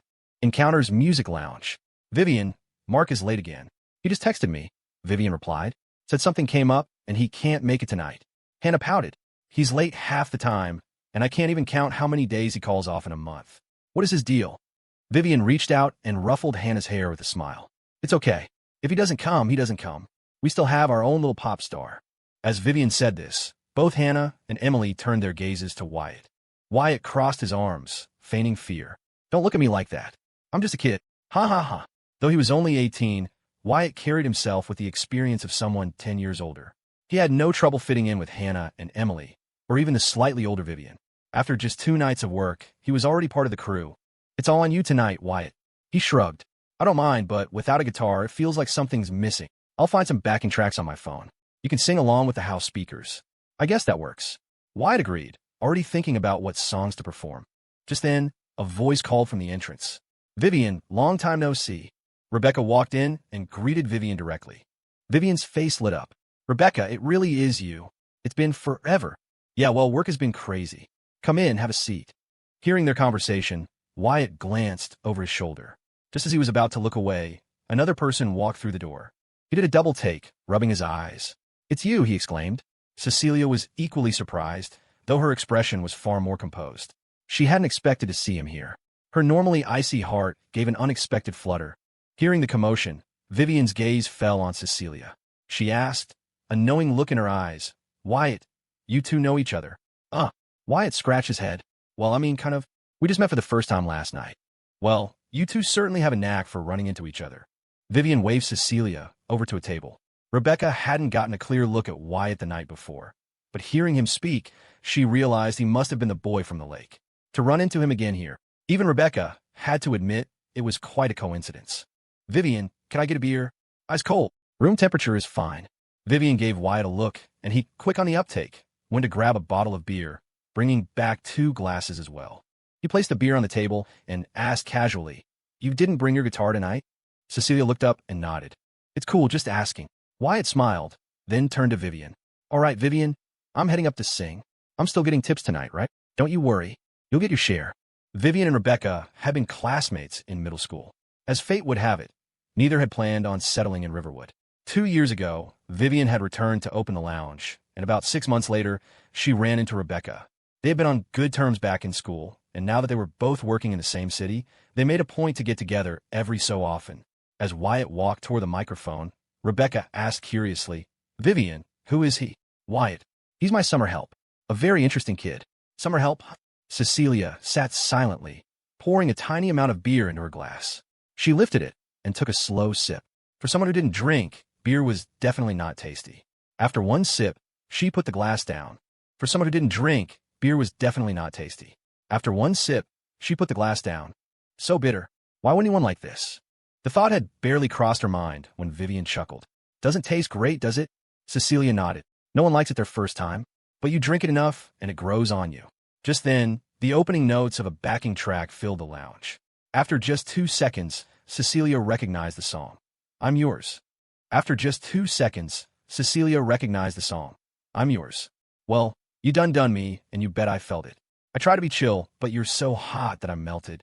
Vivian rested an arm on the table, her fingers tapping out the rhythm along with Wyatt's singing. She couldn't help but glance back at him, her lips curved in a sweet smile. Hearing the song, Rebecca also looked at Wyatt with surprise. It was a song she'd listened to constantly in college, and she never expected someone so young to sing it with such heartfelt emotion. She was lost in the moment for a second before a thought struck her, and her head snapped toward Cecilia. Cecilia was staring down at the beer on the table, as if everything happening around her was of no concern. Rebecca let out a sigh of relief, then felt a bit ridiculous. What am I so worried about? A girl like her wouldn't fall for someone that easily. She smiled to herself and asked Emily to get her a glass of hot water. She couldn't drink. She had to drive Cecilia home later. After "I'm Yours," Wyatt followed up with a few John Mayer and Coldplay hits. He didn't remember many songs released before 2014, sticking mostly to the well-known classics. He was afraid that if he sang anything newer, people would be shocked and ask what he was singing. He couldn't exactly tell them it was a song from a few years in the future. After several songs in a row, his throat felt dry. He got up and walked to the bar to get a drink of water. Vivian saw him and pointed to the beer on Cecilia's table. "Wyatt, you can have this." Wyatt asked, "Isn't this what she ordered?" referring to Rebecca. "She's not drinking it. Don't let it go to waste." Wyatt walked over, casually picked up the glass from the table, poured it half full with beer, and drank it all in one gulp. The 3 women sitting there froze. The glass Wyatt was holding was the one Cecilia had just used. Under her hair, Cecilia's ears turned a faint shade of red. Rebecca had just opened her mouth to say something when Cecilia abruptly stood up and walked toward the restroom. Seeing this, Rebecca swallowed the words she was about to say. "Well, he already drank it. Pointing it out now would just make things awkward. That kid is so impulsive." Vivian, after a moment of stunned silence, pulled Wyatt aside and whispered, "So what do you think? Is she pretty?" "She's pretty, yeah, but it's a shame she's mute." Sitting nearby, Rebecca heard this and nearly spit out the water she had just sipped. "Mute? Who told you she was mute?" Wyatt continued, oblivious. "So, I guess God is fair after all. When he opens a door, he makes sure to close a window." Hearing this, Vivian looked at Rebecca with curiosity. Rebecca was speechless. "She just doesn't talk much." Wyatt was shocked. "She can talk." Rebecca didn't answer, her expression saying it all. Obviously, when Cecilia returned, she found Wyatt staring at her, which made her uncomfortable. At school, her aloof personality meant no guy ever dared to meet her gaze. She had a natural heiress vibe that kept people at a distance. But Wyatt was an exception. This guy had already crossed a line last night. "You can talk," he blurted out. Cecilia paused, realizing Rebecca must have let the cat out of the bag. She turned to her sharply. "Rebecca, let's go home." "Okay. The car is parked up front. I'll go pull it around. You can wait by the door." "Okay." Seeing that Cecilia had no intention of talking to him, Wyatt didn't push it. After his experience with Chloe, he'd learned a valuable lesson. The prettier the girl, the more dangerous. He was about to go back to singing when Vivian stood up and put a hand on his shoulder. "Wyatt, walk her out. It's just a few steps." "Go." "Fine." Wyatt walked to the entrance and held the glass door open. Cecilia paused for a moment, then stepped outside. He followed her out and cleared his throat. You should be careful coming out so late at night. There are a lot of creeps out there. Cecilia stopped under a streetlight and, for the first time, answered him directly. Are you talking about yourself? What's that supposed to mean? Inside, you were staring at my legs. And you knew that was my glass, but you still. Wyatt rushed to explain. Okay, I admit I looked at your legs, but I honestly didn't know the glass was yours. Heh. Wyatt felt deeply insulted, yet he had no way to argue. What was wrong with a normal, healthy guy looking twice at a beautiful girl? Was that a crime? Rebecca pulled up to the curb. Cecilia got into the car. As the car drove away, Wyatt started back toward the lounge. Inside the car, Cecilia watched Wyatt's retreating figure through the window, a rare smile gracing her usually cool features. One idiot. He fell for it so easily. Wyatt, yeah, you didn't get her number? Nope. Vivian looked at him with exasperation. Wyatt, what is wrong with you? I give you a golden opportunity, and you do nothing with it. Vivian, stop trying to play matchmaker. Didn't you see she's kind of annoyed with me? Annoyed with you for what? For being a pervert, I guess. She said I was staring at her legs. Seriously, I just glanced a couple of times. Huh. Vivian cracked up, her chest shaking with laughter. Wyatt, however, was shameless. But honestly, what's a guy supposed to be interested in if not girls? Stamp collecting, sleeping in, studying for his permit, and checking the stock market during the day. Working at the lounge at night. Wyatt's life fell into a predictable rhythm. On top of that, he started focusing on fitness, leaving for work half an hour early to run there, and running home after his shift. In his past life, Wyatt had wrecked his body in the pursuit of money. Few 18-year-olds truly grasp that your health is your greatest asset, but Wyatt was different. It was the weekend, and both his dad, David, and his mom, Sarah, were home. During lunch, Sarah finally asked about his job. What exactly is this summer job you found? You come home so late every day. Wyatt shoveled rice in his mouth. I told you, it's in the service industry. Be more specific. I'm a male model at a bar. Sarah put down her chopsticks and immediately launched into a tirade. I spend all this money to send you to school, and you go work in a place like that? I raise you for nothing. Don't call me mom anymore. Without missing a beat, Wyatt lied. It pays $8,000 a month. Sarah's tone changed instantly. Well, then again, a good job is a good job, no matter what it is. You're earning it with your own two hands. There's no shame in that. By the way, do you think your dad could get a job there? David nearly choked on his food. He wiped his mouth, speechless. Can the two of you please be serious for 1 minute? Wyatt grabbed a napkin. I'm just a server at an acoustic lounge. It's not like a club. It's a chill place. Decent people go there. The owner is really nice to me. So how long are you planning on doing it? It's not hard work. I'll just keep at it for now. Better than sitting around at home doing nothing. After lunch, Wyatt went to his room to pick out some clothes. A moment later, his head popped out of the doorway. Mom, next time you buy me clothes, can you get them size bigger? Didn't you tell me to get you skinny jeans? From now on, just give me oversized stuff. Oversized. You know, looser fitting. Sarah laughed. You're an adult now. You could buy your own clothes from now on. Wyatt tried on 2 pairs of pants and found they were both skinny jeans, making his legs look like toothpicks. He finally gave up and changed into a pair of faded blue jeans. Then he took the permit practice test twice. First try, 87. Second try, 91. He figured with a few more days of studying, passing the written test wouldn't be a problem. He wasn't in a huge rush to get his license. Summer break was over 2 months long. He could probably knock out the practical driving portions after just a couple of practice sessions. This afternoon, however, Wyatt had more important business to attend to. He needed to go to the bank to open an account and set up a brokerage account. Around 2 o'clock, he hopped on a shared bike and headed for the bank. Maple Creek Estates. Rebecca, I want to go out. Now. Yeah. Where to? Cecilia scanned a wall of shoeboxes and picked out what was probably her plainest pair of shoes. White Converse. She sat on a nearby bench and started changing. First to see my dad, then maybe to buy some things. Cecilia rarely went shopping. She never lacked for anything at home. So when Rebecca heard she wanted to go buy things, she immediately realized it was Cecilia's birthday. Remembering Miranda's instructions, she quickly dropped what she was doing and grabbed her car keys. It's the weekend. Will your dad even be at the bank? He will be, Cecilia said flatly. He spends more time at the bank than he ever does at home. Rebecca could hear the resentment in her voice and didn't press the issue. About 20 minutes later, the car pulled up in front of Chase Bank. Before getting out, Cecilia told Rebecca she'd go up alone, so Rebecca waited in the car. Cecilia pushed open the heavy glass door of the bank, glanced around the lobby, and walked straight up the stairs to the branch president's office. Inside, her father, Charles, was standing by the window with his back to the door on the phone with the CFO of a large corporation. When Cecilia pushed the door open, his brow furrowed. Yes, yes, no problem. Let's touch base then. Charles finished the call, the professional smile on his face instantly vanishing as he turned. Who told you could come in without knocking? He stopped mid-sentence when he saw it wasn't an employee, but his daughter. He froze. Cece. A smile broke across his face as he walked toward her. What are you doing here? He raised his hand to pat her head, but Cecilia took a step back, avoiding his touch. Charles awkwardly retracted his hand. Like Miranda, he felt no guilt toward his ex-wife over the divorce, only toward his daughter. Your mom told me you're still set on going to an art school. Yeah, I know you've always loved music, but it's hard to find a good job with that kind of degree these days. Have you considered studying abroad? The US, Singapore, Japan. Dad can arrange for you to go anywhere. Cecilia's voice was cold. Are you afraid that if I stay here, I'll get in the way of you finding another woman? Cece, I've told you so many times your mother and I divorced because of work, not because of anything else. Why did you come looking for me today? Are you free tonight? Tonight?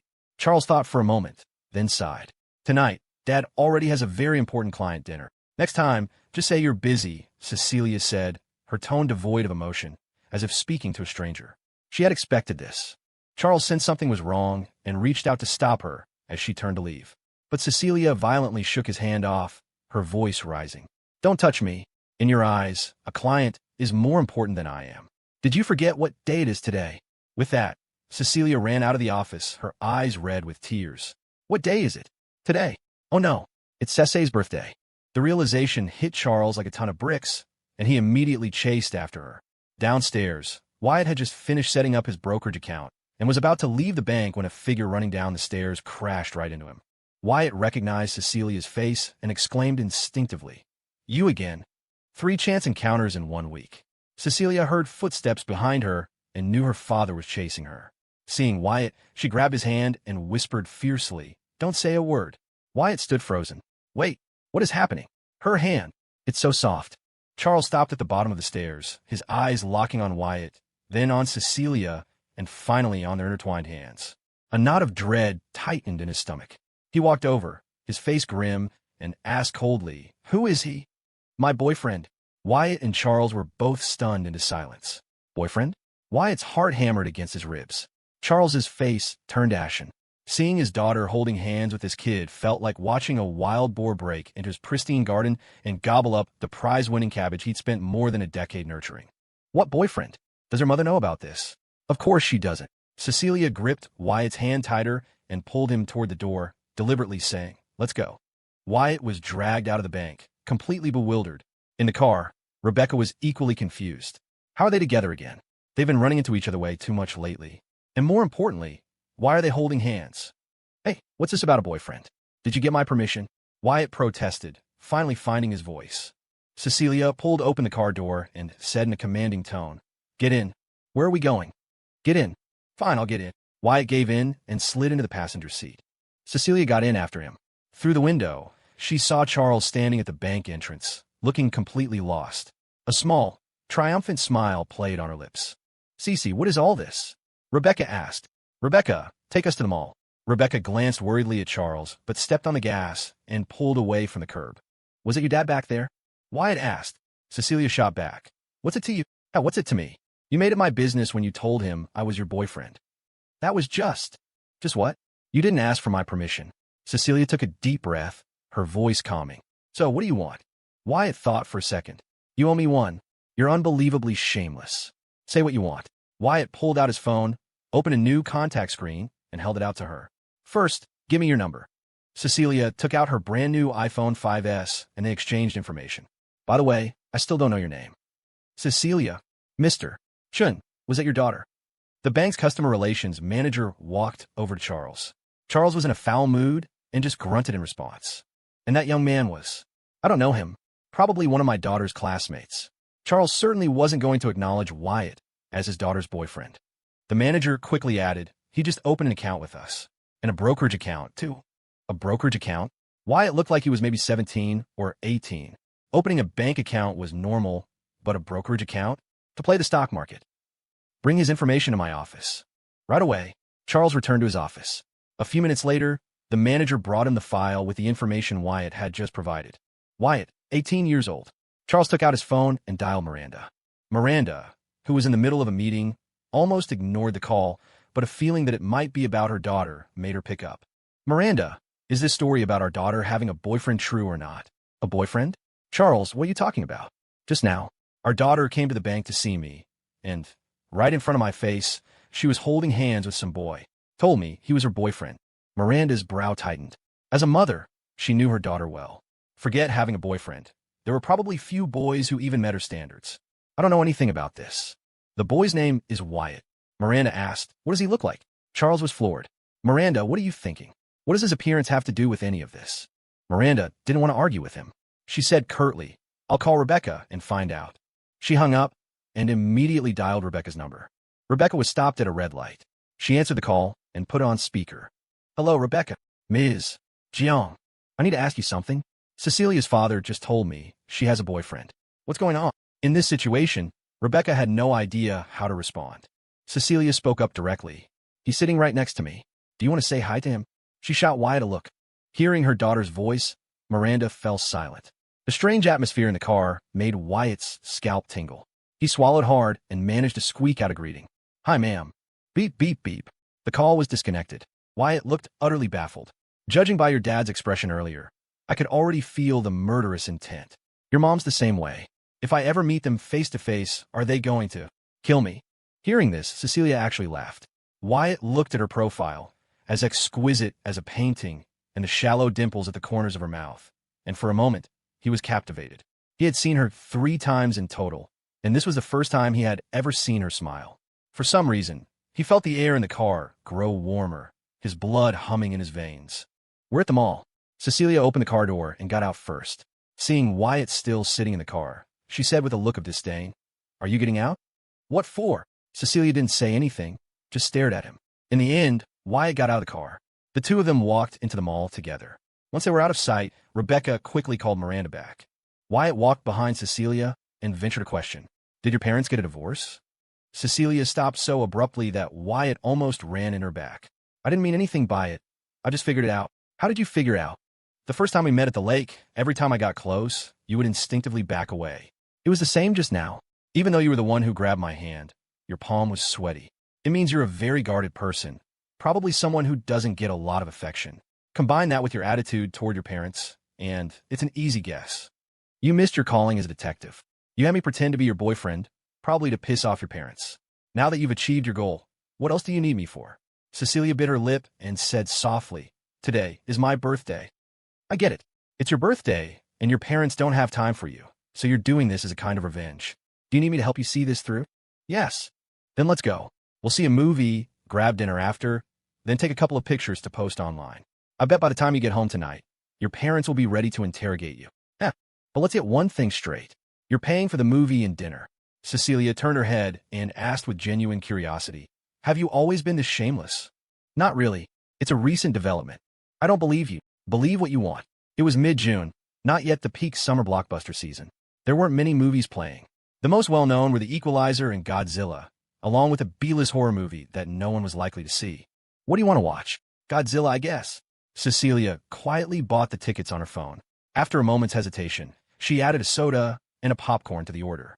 They took the escalator to the top floor. After picking up the tickets, Cecilia told Wyatt to go get the concessions. He walked over to the counter, then returned to her.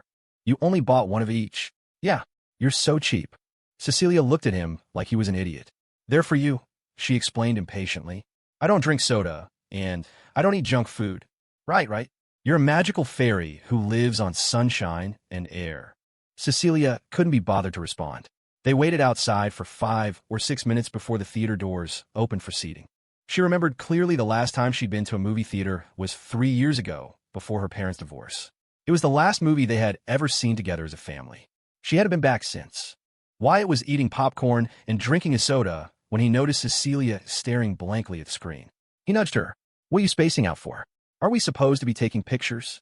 Cecilia snapped back to reality, took out her phone, and took a picture of the giant screen. What's the point of that? Then what should I take a picture of? A selfie, obviously. Don't you want your parents to see? Cecilia hesitated. If you don't want to, then forget it, Wyatt said. I worked until midnight at the lounge last night, barely got any sleep. I was planning to take a nap this afternoon, but you dragged me here for no reason. To be honest, I've already seen this movie. Don't think for a second I'm enjoying sitting here with you. He wasn't lying.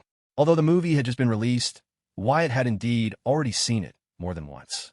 Seeing Wyatt's indifferent attitude, Cecilia switched her phone to the front-facing camera and moved it to the space between their seats. Wyatt saw this and leaned his head closer. As he did, Cecilia instinctively pulled back. Seriously? What are you afraid of?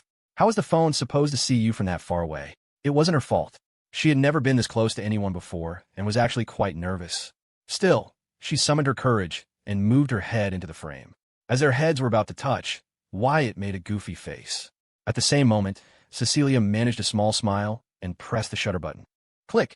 As soon as the photo was taken, Cecilia immediately sat up straight. Wyatt also straightened up and pretended to watch the movie. But he already knew the plot, and after a few minutes, he grew drowsy, tilted his head to the side, and fell asleep in his chair. Cecilia wasn't interested in this type of movie either. After taking the photo, her heart was still pounding. Seeing that Wyatt was asleep, she cautiously took out her phone and looked at the picture they had just taken. In the image, their heads were side by side, perfectly framed and looking good together. When Cecilia realized she had been staring at the photo for a long time, she instinctively glanced at Wyatt.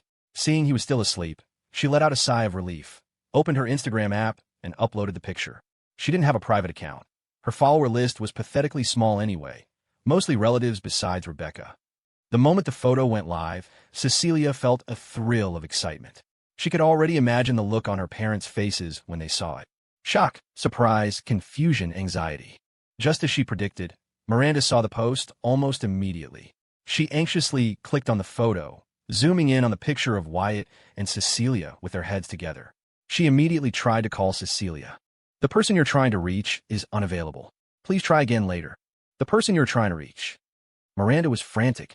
She immediately summoned her assistant. Amy, buy me a ticket for the fastest train back to Riverwood. Ms. Jiang, you have a meeting tomorrow afternoon with. I'll be back by then. Just buy the ticket now. Yes, ma'am. Meanwhile, in his bank office, Charles had been staring at the same photo for a full 10 minutes. He knew his daughter well. She was painfully quiet, and as Wyatt had guessed, a lack of affection had turned her into a little hedgehog, incredibly defensive, with no friends, let alone male friends. Looking at his daughter's smile in the photo, next to the wild boar that was ruining his cabbage, Charles's heart shattered. Where in the hell did this damn idiot come from? He couldn't sit still. He took the file with Wyatt's information and dialed his number. He didn't call his daughter because he knew she wouldn't pick up. In the movie theater, the vibration of a phone suddenly buzzed. Wyatt woke up with a start, quickly pulling the phone from his pocket. Seeing an unknown number, he was about to answer. Cecilia, beside him, commanded, "Hang up." "Huh, I said hang up." Wyatt did as she said, then looked at her quizzically. "That's my dad's number," she explained. "If he calls you from now on, don't answer." "How does your dad have my number? What were you doing at the bank this afternoon?" "Opening an account." Wyatt's eyes widened in realization. "Your dad works at the bank?" "He's the president." "The president?" Wyatt was stunned. He'd guessed her family was well off, but he never imagined her dad was a bank president. It took him a moment to process this, and then he started to laugh. Cecilia looked at his smiling face, curious. "What are you laughing at?" "I'm just imagining your dad asking to meet me later and saying, 'Here's $1 million. Stay away from my daughter.'" Cecilia turned her head away, trying to suppress a smile. "You wish. Why don't you ask if I'd agree?" "Well, would you?" "Of course. Forget $1 million. For $10,000, I'd do whatever your dad says." "Jerk." By the time the movie ended, it was already past 4 in the afternoon. Wyatt rubbed his stomach.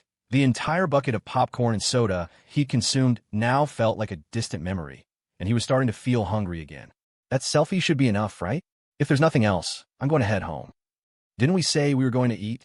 Cecilia countered. "I was full then. Now I'm hungry again, but I have to go." Cecilia brushed a stray strand of hair behind her ear. The air outside the theater felt warm, and she pulled a black hair tie from her pocket, holding it in her teeth as she skillfully gathered her hair into a high ponytail. She was wearing a cream-colored sweatshirt, black pants, and a pair of white Converse. With her hair up, she looked elegant and refreshingly beautiful. Wyatt watched the entire process, mesmerized. Feeling a bit self-conscious, he broke the silence. "Cecilia, how old are you?" 18. "Just finished high school, too?" "Yeah." Wyatt smiled. "What city are you planning to go to for college?" Cecilia eyed him warily and didn't answer. Wyatt felt a bit exasperated and shrugged. "Fine, don't tell me. Just curious. What about you? Where are you going?" "New York." Hearing this, Cecilia fell silent for a moment. She was only considering 2 schools, Juilliard in New York and USC's music school. She was leaning toward New York. Having lived in the South her whole life, she was afraid she wouldn't adjust well to the West Coast. So, you brought me here. Can you have your friend Rebecca give me a ride back? Cecilia nodded lightly. I need to use the restroom first. Okay. Wyatt stuck his hands in his pockets and looked around. He spotted a row of claw machines against the wall and, after a moment's hesitation, walked over to exchange some cash for tokens. These machines weren't just about luck. There was a trick to them. As it happened, Wyatt had spent countless hours mastering the claw to win prizes for Chloe. It didn't take him long to successfully grab a Stitch plushie. When Cecilia came out of the restroom, Wyatt handed the little blue alien to her. Cecilia looked at the toy, then up at Wyatt, her expression questioning. Wyatt grinned. Consider it my birthday present to you. Cecilia had received many expensive birthday gifts from her parents and their colleagues, all of which she could accept without a second thought. But now, for some reason, she hesitated. Seeing her unmoving, Wyatt said with a sigh, "Fine, if you don't want it, forget it." Just as he was about to pull his hand back, Cecilia quickly snatched the plushie from him. "I bought you a movie ticket. You give me a stuffed animal. It's fair, right?" They walked out of the mall side by side. Cecilia sent a text to Rebecca, and a few moments later, the car pulled up in front of them. "Rebecca, can you drop him off first?" Rebecca turned around. "Your name's Wyatt, right? Where do you live?" Wyatt smiled. "You could just drop me off at the lounge. I have to work tonight. Thanks for the ride." Half an hour later, Wyatt got out of the car in front of the lounge. Rebecca didn't linger, immediately driving back toward Maple Creek Estates. "Your mom called me earlier," Rebecca said, glancing at Cecilia. "She's coming home tonight." When Cecilia didn't respond, Rebecca added, "Your dad might come over tonight, too." At this, Cecilia smiled a wide, genuine smile. She couldn't believe the photo had been so effective, making her work-obsessed parents drop everything and rush back for her. Cecilia placed the Stitch plushie on her lap, then opened her phone and found the selfie she'd posted. She thought for a moment, then went into her settings and selected Set as wallpaper. When she returned to her home screen, the default background had been replaced by the photo of her and Wyatt. After dark, the sound of a car pulling into the driveway broke the silence. Cecilia knew her mother was home. She lay on the sofa, not moving a muscle. Miranda got out of the car, opened the passenger door, and took out an exquisite black forest cake before walking into the living room. "Cece? Cece." Seeing Cecilia lying on the sofa, playing on her phone, Miranda gently placed the cake on the coffee table and carefully sat down at her daughter's feet. She asked patiently, "Cece, honey, I need you to tell me, who is this Wyatt?" "I told you, he's my boyfriend." "Don't lie to me, sweetheart. I know you said that to your father because you were mad at him for not having time for your birthday. You were just trying to provoke him. That's all." Cecilia held up the Stitch plushie. "You're overthinking it. We're officially together. We went to a movie this afternoon, and we even won this at the arcade. Here, he gave it to me." Miranda looked up at Rebecca, who gave a slight nod. Miranda's expression soured. "Do you have to upset me like this?" Miranda stood up, her voice rising with emotion. "Yes, your father and I haven't fulfilled our duties as parents. But we have never deprived you of anything material. If I didn't work, could you live a house this big? If I didn't work, what would you eat and drink every day?" Cecilia sat up on the sofa, her eyes turning red. "Right, it's all for me. It's all my fault. If you had just never had me in the first place, none of this would be happening." She turned and ran upstairs. "Cece." Miranda watched her daughter run up the stairs, wiping away tears, and was instantly filled with regret. Not long after, Charles also arrived. The moment he walked in, he asked impatiently, "Where's Cece? This is all your fault. You forgot your own daughter's birthday.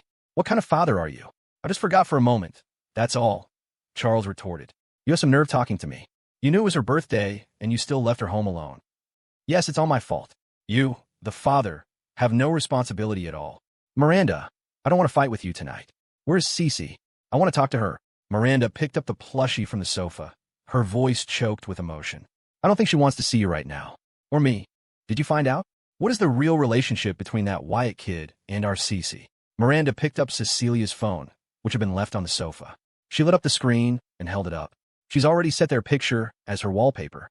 So what do we do now?" Miranda sniffled and stood up. "I'm going upstairs to ask Cece to come down for some cake. When she comes, don't say a word. As for this Wyatt kid, I'll find time to talk to him directly. You know how our daughter is. We're not going to get any answers out of her." Charles fell silent.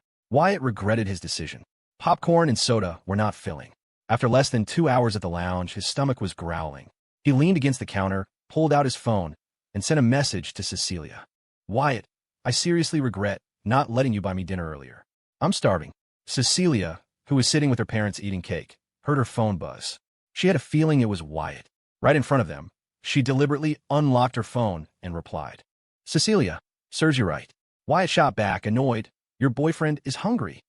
Cecilia's face flushed. Cecilia, shut up. Charles, watching his daughter's subtle expression change, felt his eyes might pop out of their sockets. He had already constructed an entire imaginary conversation in his head. Idiot boy. Hey babe, you home? My precious daughter.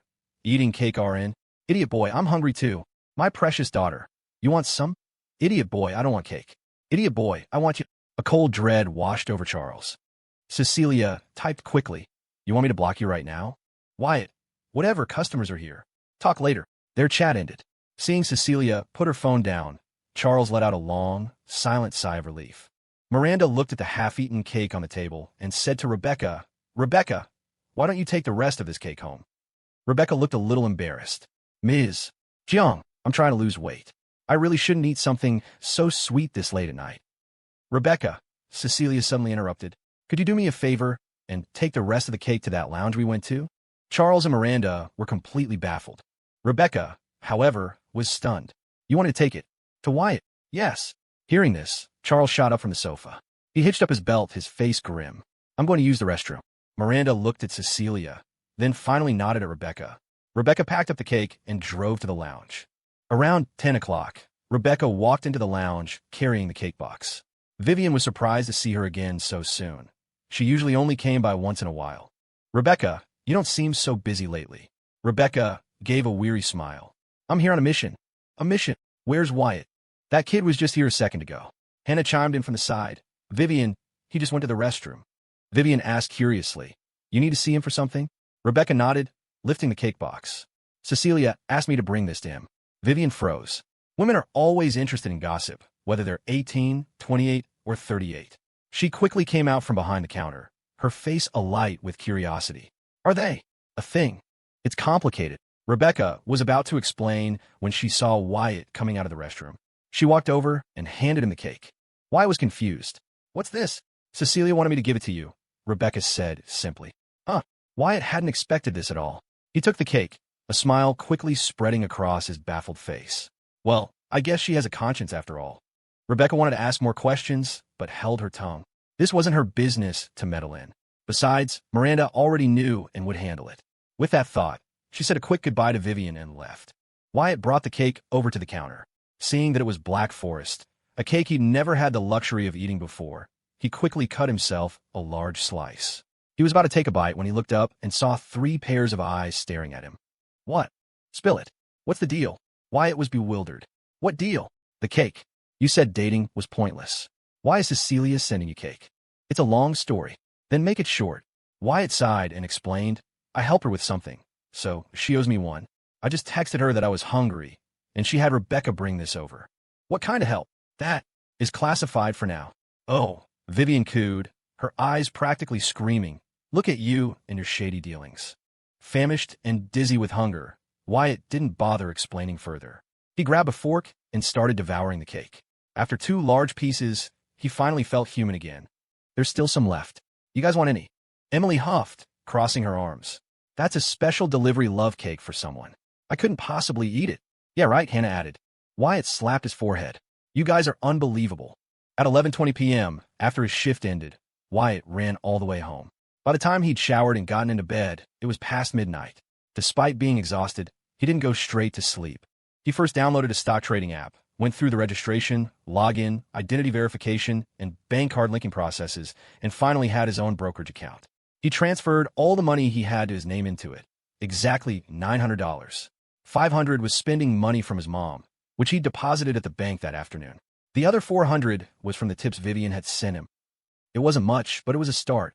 Wyatt had decided that, aside from necessary living expenses, he would deposit all his money into this account for the time being. The current market was hovering just over 2,000 points, a long way from the 5,000-point peak he knew was coming. This meant that over the next year, the stock market held infinite possibilities for him. Which stock should he buy first? The push for renewable energy had started gaining serious traction in the last year or so. After that policy initiative, many related sectors were bound to grow. Wyatt browsed for a bit and finally settled on a stock in the renewable energy sector, currently trading at just over $3 a share. He placed a buy order for all $900. With that done, Wyatt finally put his phone on the charger, turned off the light, and went to sleep. The next morning, at 10 o'clock. This Mal fight is so dumb. How many times has he missed his ULT? Damn it, if I knew you were this bad, I wouldn't have picked Yasuo. Leo sat shirtless in front of his computer, his fingers flying across the keyboard as he flamed his top laner. The Mal fight didn't back down, and the two of them went back and forth in the all-chat. The game was a swift surrender at the 20-minute mark. Post-game lobby. Malfight score, 2-9-3. Yasuo's score, 1-7-5. There were two peas in a pod. Just as Leo was about to challenge the Malfight to a 1v1, the messenger icon in the corner of his screen started blinking. It was a message from Chloe. Rose, you there? Leo felt a small thrill of excitement. It was the first time a girl had messaged him since graduation. No one knew what Leo's past 18 years had been like. Forget dating. He never even held a girl's hand. You probably know the feeling. Lonely boy. Lonely boy. What's up? Rose, are you free this afternoon? I want to talk to you. Lonely boy, me. Are you sure? Rose, yeah. Lonely boy. You're sure you don't want to get Wyatt? Rose, I'll be waiting for you at the coffee shop by the school at 3. Lonely boy, fine. Seeing that Chloe didn't reply further, Leo hesitated, wondering if he should tell Wyatt. In the end, he decided against it. He figured Chloe wanting to meet him must have something to do with Wyatt. As for what she wanted to talk about, he'd find out that afternoon. It was still early. Time for one more game. He clicked play again. In Champion Select, Leo once again insta-locked Yasuo. He felt a deep connection to the recently released champion, as if he were made for him. Teammate 2, WTF, you stole my Yasuo. Leo, SD few, I'll carry. 30 minutes later. Teammate 1, trash teammate 2, dumbass Yasuo teammate 3, 0-10-6. Is that even a human score? Teammate 4, useless feeder, go play bots. Leo quickly exited the game, pretending it had nothing to do with him. Wyatt slept until 10. He brushed his teeth, washed his face, and found that his mom had left some stir-fried dishes from the morning. He cooked some rice and had a combined breakfast and lunch around 11. The mid-June temperature was already soaring. Wyatt lay on the sofa with the fan on full blast, pointed directly at him. After a few minutes, he felt his boxers sticking to him, so he lifted his hips, tugged them free, and shifted to lie on his side. He took the perma-practice test twice. First time, 93. Second time, 96. He felt confident he could pass the test now. He planned to ask his dad for the money to sign up for driving school when he got home from work. After the tests, Wyatt was at a loss for what to do. He had deleted all the games on his phone, and short-form video apps hadn't taken over yet. He opened his messaging apps, but had no desire to chat with anyone. What's she doing right now? The question popped in his head unexpectedly. Curious, he opened his texts and first checked his social media feed. The selfie from yesterday was still there. He opened his chat with Cecilia and typed out a message. Wyatt, thanks for the cake last night. At that moment, Cecilia was also at home, bored, reading a webtoon to pass the time. She picked up her phone when it buzzed. She thought for a second before typing back.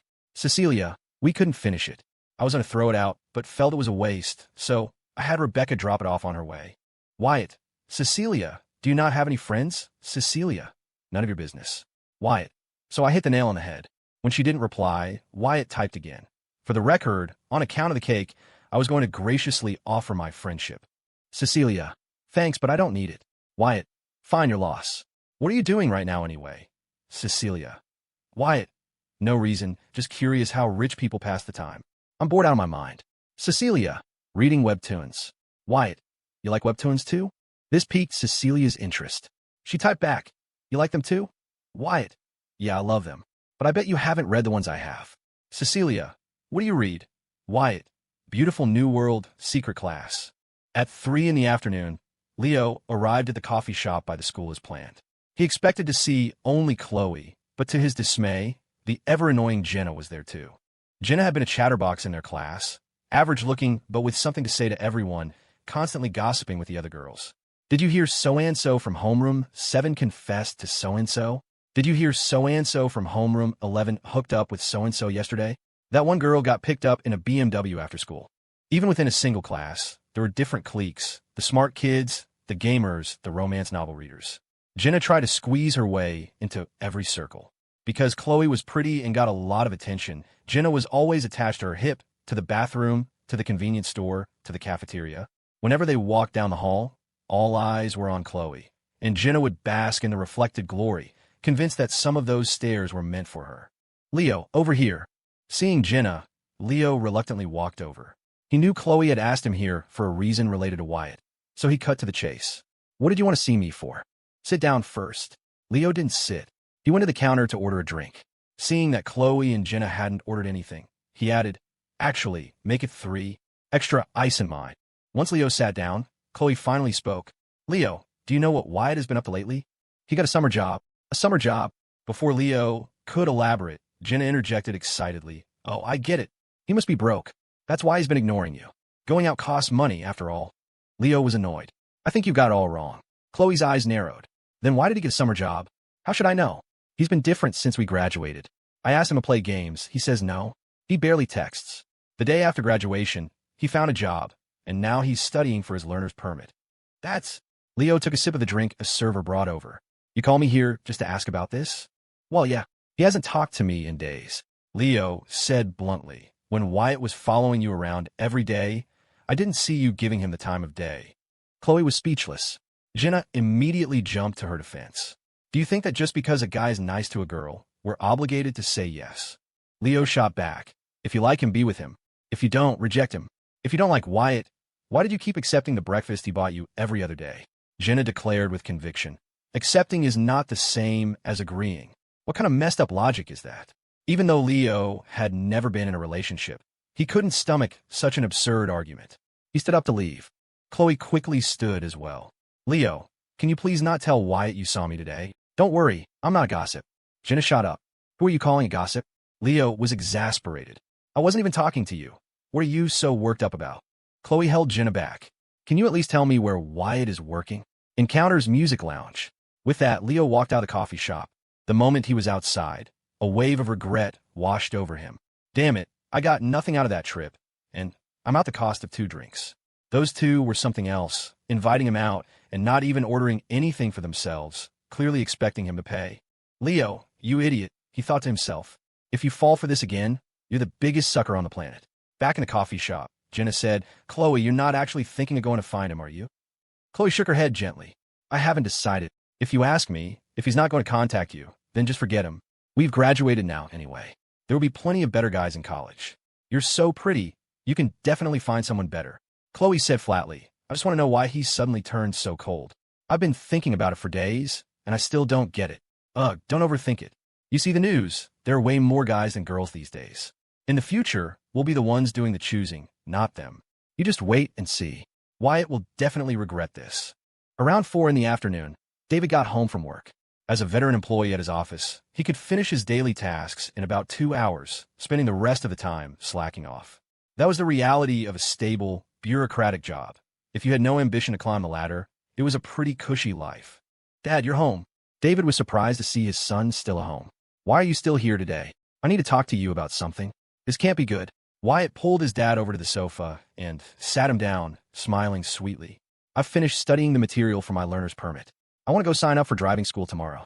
David casually pulled a cigarette from his pocket, lit it, and took a leisurely drag. You know money matters are your mom's department. You know who's in charge in this house. Mom's not home at noon, and she gets off work later than you. Can't you just advance me the money? David said firmly. I don't have any money. Dad, what about that secret stash you have in the bathroom ceiling panel? And under the TV stand? You saved up quite a bit, haven't you? David shot up, the cigarette nearly falling from his hand. How did you find out? What goes on in this house that I don't know about? Don't you dare tell your mother. I've been saving that for over half a year. Wyatt just smiled. David saw the unspoken threat in his son's grin and snorted. You little brat, threatening your own father now. I'll talk to your mom about the driving school tonight. If she agrees, we'll leave the money on the living room table for you before we leave for work tomorrow morning. Wyatt clapped him on the shoulder. Thanks, Dad. You're the man. It's a deal, then. I'm heading to work. No respect for your elders. Miranda was exhausted.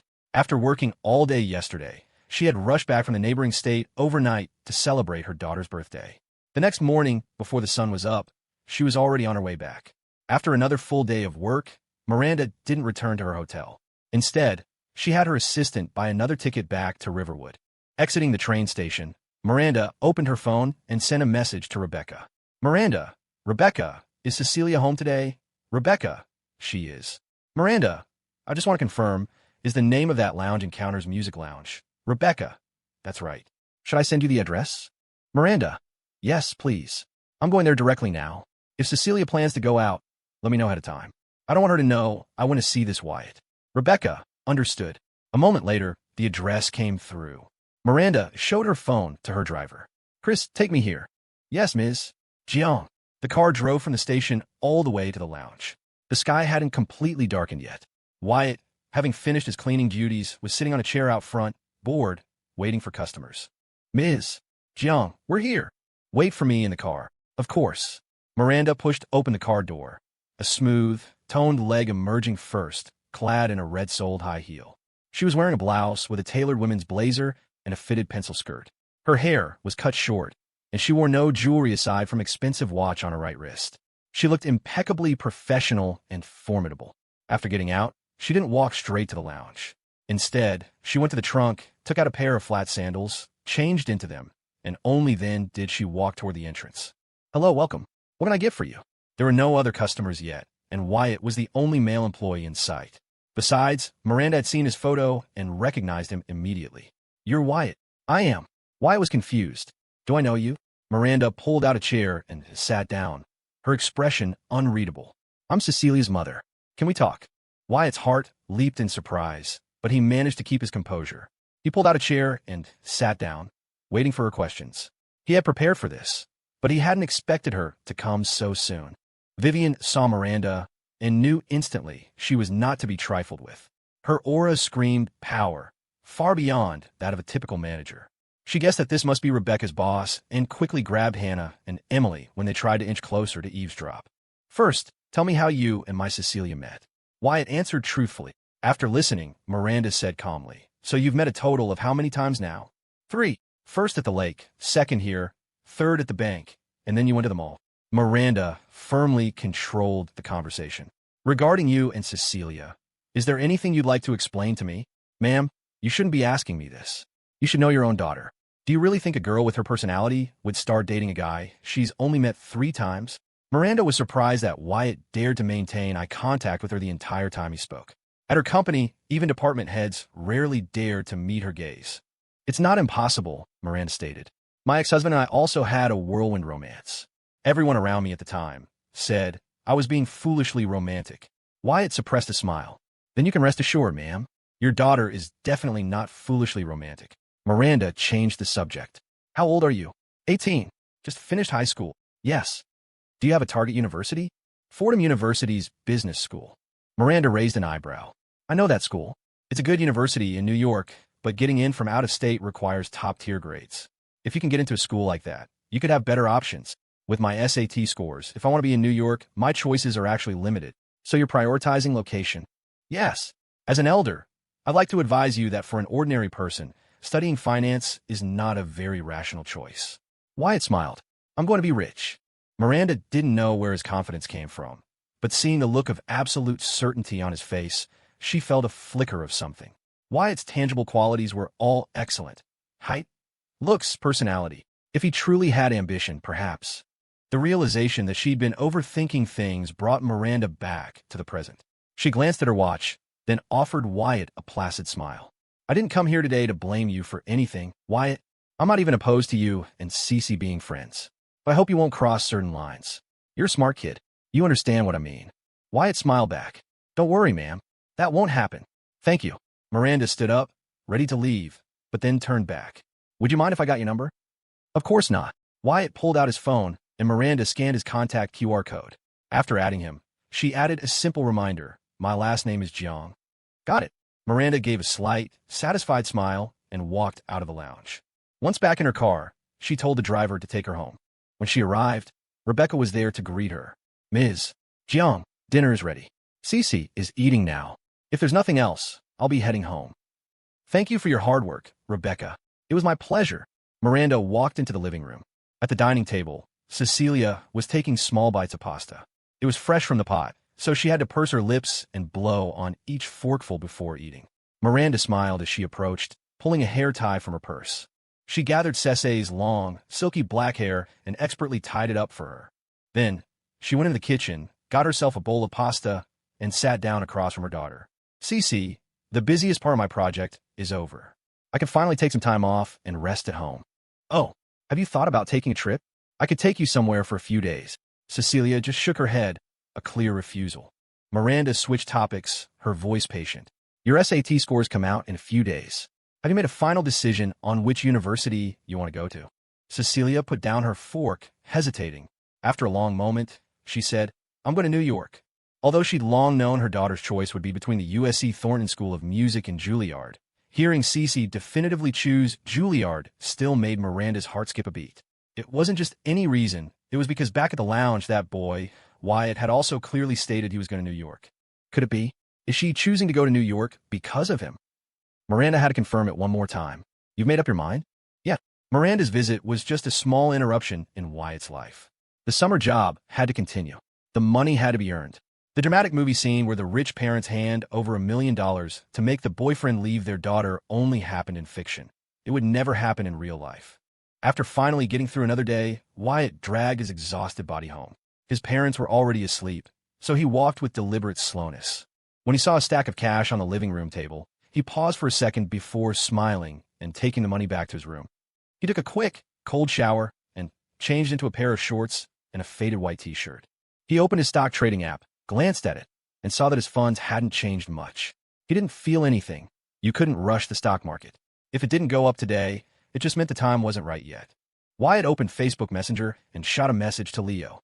Wyatt, yo, you up? Leo was, in fact, not asleep. 3 years of late-night study sessions in high school had turned him into a night owl. Seeing Wyatt's message, he thought Chloe must have gone to see him today. Lonely_Leo, yo, what's up? Wyatt, want to go sign up for driver's ed tomorrow? Lonely_Leo, driver's ed? Lonely_Leo, isn't a bit soon? We'll have plenty of time to do that in college. Wyatt, I'm planning to register tomorrow. If you want to come, we can go together. Get it done early so we don't have to worry about it in college. Leo wasn't one to make his own decisions. He was used to just going along with whatever Wyatt did. He quickly replied, all right, I'll ask my parents tomorrow. If they're cool with it, I'll go with you. Wyatt, sounds good. I'll come find you in the morning. Lonely_Leo, okay. The night passed without incident. The next morning, after having a bowl of oatmeal, Wyatt headed out to Leo's place. Their houses weren't far apart, about a 15-minute walk or even quicker by bike. When he reached the small market below Leo's apartment, Wyatt greeted the woman busy stocking shelves. Hey, Mrs. Cheen. Oh, Wyatt, you're here. Yeah, I'm looking for Leo. Go on up. He's probably still asleep. Leo's family owned the market, a place not much bigger than a convenience store. His father, Mr. Cheen, was in charge of inventory, while his mother, whose name was May, handled the day-to-day operations of the store. Wyatt walked straight through the market and up the stairs, where he found Leo still dead asleep in his bed. You lazy bastard, get up. Wyatt yanked the blanket off Leo, who was sprawled out like he was in a coma. Leo slowly woke up. Seeing Wyatt, he yawned. Dude, why are you here so early? Early my ass. Did your dad say you could sign up for driver's ed? Yeah, he agreed. Leo swung his legs out of bed, stretching. He said it's an expense we have to pay sooner or later. He even knows an instructor at one of the schools. He called this morning to ask about the registration fee. How much? $480. Wyatt was surprised it was so cheap. He remembered paying over $300 when he got his license in college during his past life. His mom had left him $600 last night. That meant he could pocket $120. He was one step closer to becoming a millionaire. Leo pointed at his computer. You can mess around on the computer. I want to go brush my teeth and grab something to eat. We can head out after. Hurry up. Just play a round of Aram. I'll be right back. Wyatt sat down at the computer, but he had no intention of playing games. His skills were so rusty now, he'd probably lose to the AI bots. He opened the browser and casually scrolled through the recent trending news. In the bathroom, Leo finished washing up in record time. He had just walked into the kitchen to grab a bite when he heard Wyatt's voice boom from the other room. Leo, you dog. You were watching porn until 2 in the morning. What is wrong with you? Leo sprinted back into his room. How the hell did you know? You forgot to delete your browser history, idiot. Crap. It was just after 9 when the two of them left the house. The driving school was about 2.5 miles away. Leo, on his family's electric scooter, zipped through the streets with Wyatt on the back, and they arrived in no time. Once there, Leo found his dad's friend. With the instructor's help, they quickly registered, and each received a complimentary umbrella and a copy of the learner's permit test prep book. Sir, when can we take the written test? Wyatt asked. In about a week. It's easy for you young guys. Just study the book for the next few days, and you'll be fine. I have to take a group for their road test this afternoon, but if all goes well, you two can start practice driving with me tomorrow. Leo rubbed his hands together, a little excited. Sir, is there any chance we could get in the car now and just get a feel for it? Sure, come on. The instructor, whose last name was Lou, led them to his driving school car. He opened the driver's side door and said to Leo, why don't you guys just turn the steering wheel a few times to get the feel of it? I'll teach you the rest tomorrow. Okay. Leo sat inside and turned the wheel a few times. He was about to let Wyatt have a go when Wyatt just shook his head. I'm good. Driving is easy for me. Stop bullshitting. Don't believe me, fine. Mister. Lou couldn't help but chuckle at that. Watching someone drive and driving yourself are two completely different things. Don't think it's simple just because it looks that way from the outside. Wyatt just grinned. Sir, have you ever heard of a launch start? Or maybe a little something called drifting? Kid, spare me the talk. Here are the keys. You think you could drive? Let's see it. Mister. Lou, amused by Wyatt's bravado, pulled the keys from his pocket and tossed them over. He'd taught countless students, and without exception, every single one was a nervous wreck the first time behind the wheel, terrified to even touch the gas pedal. Wyatt shrugged. What's there to be scared of? He caught the keys, and Mr. Lou promptly got into the passenger seat. The driving school car had a brake on the passenger side, which was the only reason the instructor dared to hand the car over. Leo scratched his head from the sidelines. Wyatt, don't make an ass of yourself. It's not going to be pretty if you crash the car. Are you getting in or not? If not, get out of the way. Leo hesitated for a moment before sliding into the back seat. Driving was a skill that, once learned, you never forgot. The moment Wyatt got in the car, he expertly adjusted the seat and fastened his seatbelt. Mister. Lou watched his methodical preparation, staying deliberately silent, curious to see if the kid even knew how to start the car. Wyatt pressed the clutch and the brake, inserted the key, and started the engine. He then turned to the instructor with a grin. Sir, how about I show you that launch start now? Mister. Lou laughed, a mix of annoyance and amusement. Forget the launch start. If you can reverse park this thing into that spot right now, you can come and go as you please for your lesson from now on. You got it. He released the clutch, let off the brake, and the car began to move slowly. Feeling it was too sluggish, Wyatt gave it some gas, bringing the speed up to around 25 mph. He drove skillfully to the parking area, shifted into reverse, and began to back into the spot. The entire maneuver was as smooth as silk. He parked the car perfectly within the lines. Sitting in the back, Leo was dumbfounded. Seriously, Wyatt, when did you learn to drive? Wyatt waved a hand dismissively, shifting the car into neutral. You just have to watch and learn, he said, pulling an excuse out of thin air. My dad taught me a few things. Mister. Lou was both surprised and delighted. A student who could reverse park on his first day was a guaranteed pass. This kid was a lock for his performance metrics. He clapped Wyatt on the shoulder, smiling. Kid, you've got something special. Not bad at all. Wait for my call tomorrow. Let's try to get you guys your licenses before the summer is over. You know it. After leaving the driving school, Wyatt and Leo rode the scooter back the way they came. On the road, Leo grumbled. You can already reverse park on your first day. When it's time for the road test, if you pass and I fail, won't I look like a total idiot? Get used to it. You'll have plenty more opportunities to be embarrassed by me in the future. Screw you, man. Wyatt just laughed in a great mood. Just as they were getting close to home, the phone in his pocket rang. He pulled it out and saw it was an unknown number, but he answered it anyway. Hello, who's this? The voice on the other end got straight to the point. This is Cecilia Chen's father. You're Wyatt, correct? Wyatt immediately sat up straight. Yes, that's me. Ms. John already spoke with me. Is there something else you need? Charles Chen paused, clearly taken aback. Miranda had never told him that she'd gone to talk to Wyatt. After a moment of silence, Charles said, Are you free this afternoon? I am, Wyatt answered truthfully, but I have to work tonight. It won't take long. I'd like to have a chat with you. Should I come to you? Tell me your location, Charles said, his tone more of a command than a request. I'll have my driver pick you up this afternoon. He'll call you when he arrives. Hearing the tone, Wyatt agreed. All right. After giving Charles his address, Wyatt hung up. Leo asked curiously, Who is that? You don't know him. Bullshit. Who do you know that I don't? Wyatt was exasperated. You really don't know this one. Leo was persistent. Just tell me who it was. Wyatt decided to bluff. My girlfriend's father. Screech. The scooter came to a sudden, sharp halt. Leo twisted around, his eyes wide. Your girlfriend's father? You mean Chloe's dad? Hell no. I'm done with Chloe. So, you found a new girlfriend? Is that why you gave up on Chloe? Yes, that makes sense now. You should have moved on ages ago. The way Chloe treated you, she was obviously just stringing you along. And that friend of hers, Jenna, she's such a witch. Wyatt knew Leo had misunderstood, but he didn't bother to correct him. The excuse was plausible enough.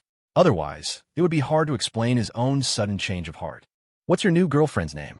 How old is she? Does she go to our school? No, wait. How do you always manage to get a girlfriend in secret? Stop asking so many questions and help me with a multiple choice problem first. Multiple choice? What kind of multiple choice? Okay, so, when meeting your father-in-law for the first time, what do you bring to make the best impression? A. A blazer and an Audi. B. A bottle of Pappy Van Winkle and a box of Cohibas. C. A PhD and a deed to a house. D. A clapped-out Civic and a bad haircut. E. An ultrasound photo and a smug attitude. If it were you, which one would you pick? Leo rolled his eyes. You don't have a house, a car, or any savings.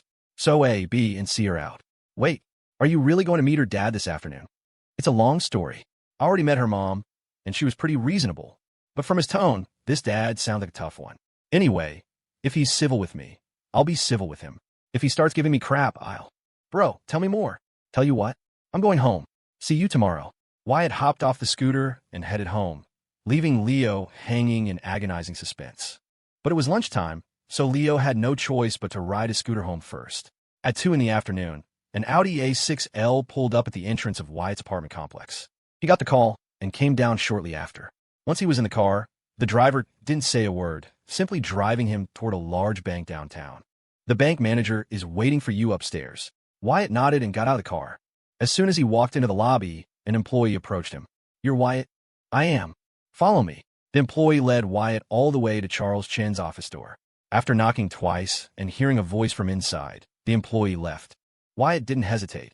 He pushed the door open and walked right in. Charles was alone in the office. Seeing Wyatt, he put down his work and gestured to the chair across from his desk. Sit, Mr. Chen. I assume you've already spoken with Ms. Jiang. I made myself very clear to her about the situation. Don't be nervous. Sit down first. I'm not nervous. I've been brought up to speed on the general situation. I called you here today to discuss another matter. What is it? Cecilia's mother tells me you're planning to attend college in New York City. That's right. Charles crossed his legs, his posture radiating authority. Here's the thing. My daughter has also decided to go to Juilliard. Once she makes up her mind about something, her mother and I can't change it. I called you here because I wanted to discuss if you might be willing to consider a different university. No. Wyatt's refusal was clean and immediate. Charles's brow tightened. He quickly shifted to persuasion. Don't be so quick to refuse. I have some connections in the financial industry. If you can agree to this, it wouldn't be difficult for me to arrange a respectable job for you after you graduate. Isn't that the whole point of going to college? To find a good job afterward. Screech. Wyatt shot up from his chair, the legs scraping loudly against the tile floor. His face was cold as ice. Just because your daughter and I are going to be in the same city for college, you want me to change my university? Mr. Chun, how little do you think of me? Wyatt pushed the chair back to its original position. As he was about to leave, he couldn't resist adding one more thing. Mr. Chun, are you always this condescending when you talk to people? Or is it just with little guys like me? Charles was speechless. Wyatt didn't give him a chance to respond. He turned and walked out. I blew it. The moment Wyatt slammed the door on his way out, the thought flashed through Charles's mind. He never expected Wyatt to refuse. He certainly hadn't expected his reaction to be so forceful. A 18-year-old kid. What gives him a right? But Charles wasn't angry. If Wyatt didn't have this ambiguous connection to his daughter, he would even be impressed. After all, Wyatt was the first person to ever speak to him with such a defiant tone on his own turf. The crux of the issue, however, was that Charles was deeply concerned about any relationship between Wyatt and his daughter. Even though he and Miranda were divorced, Cecilia had always been the apple of his eye. Otherwise, he wouldn't have canceled an important dinner meeting on her birthday just to celebrate with her. It wasn't that Charles was being unreasonable. For any father, a daughter holds an irreplaceable place in his heart. And who was Wyatt?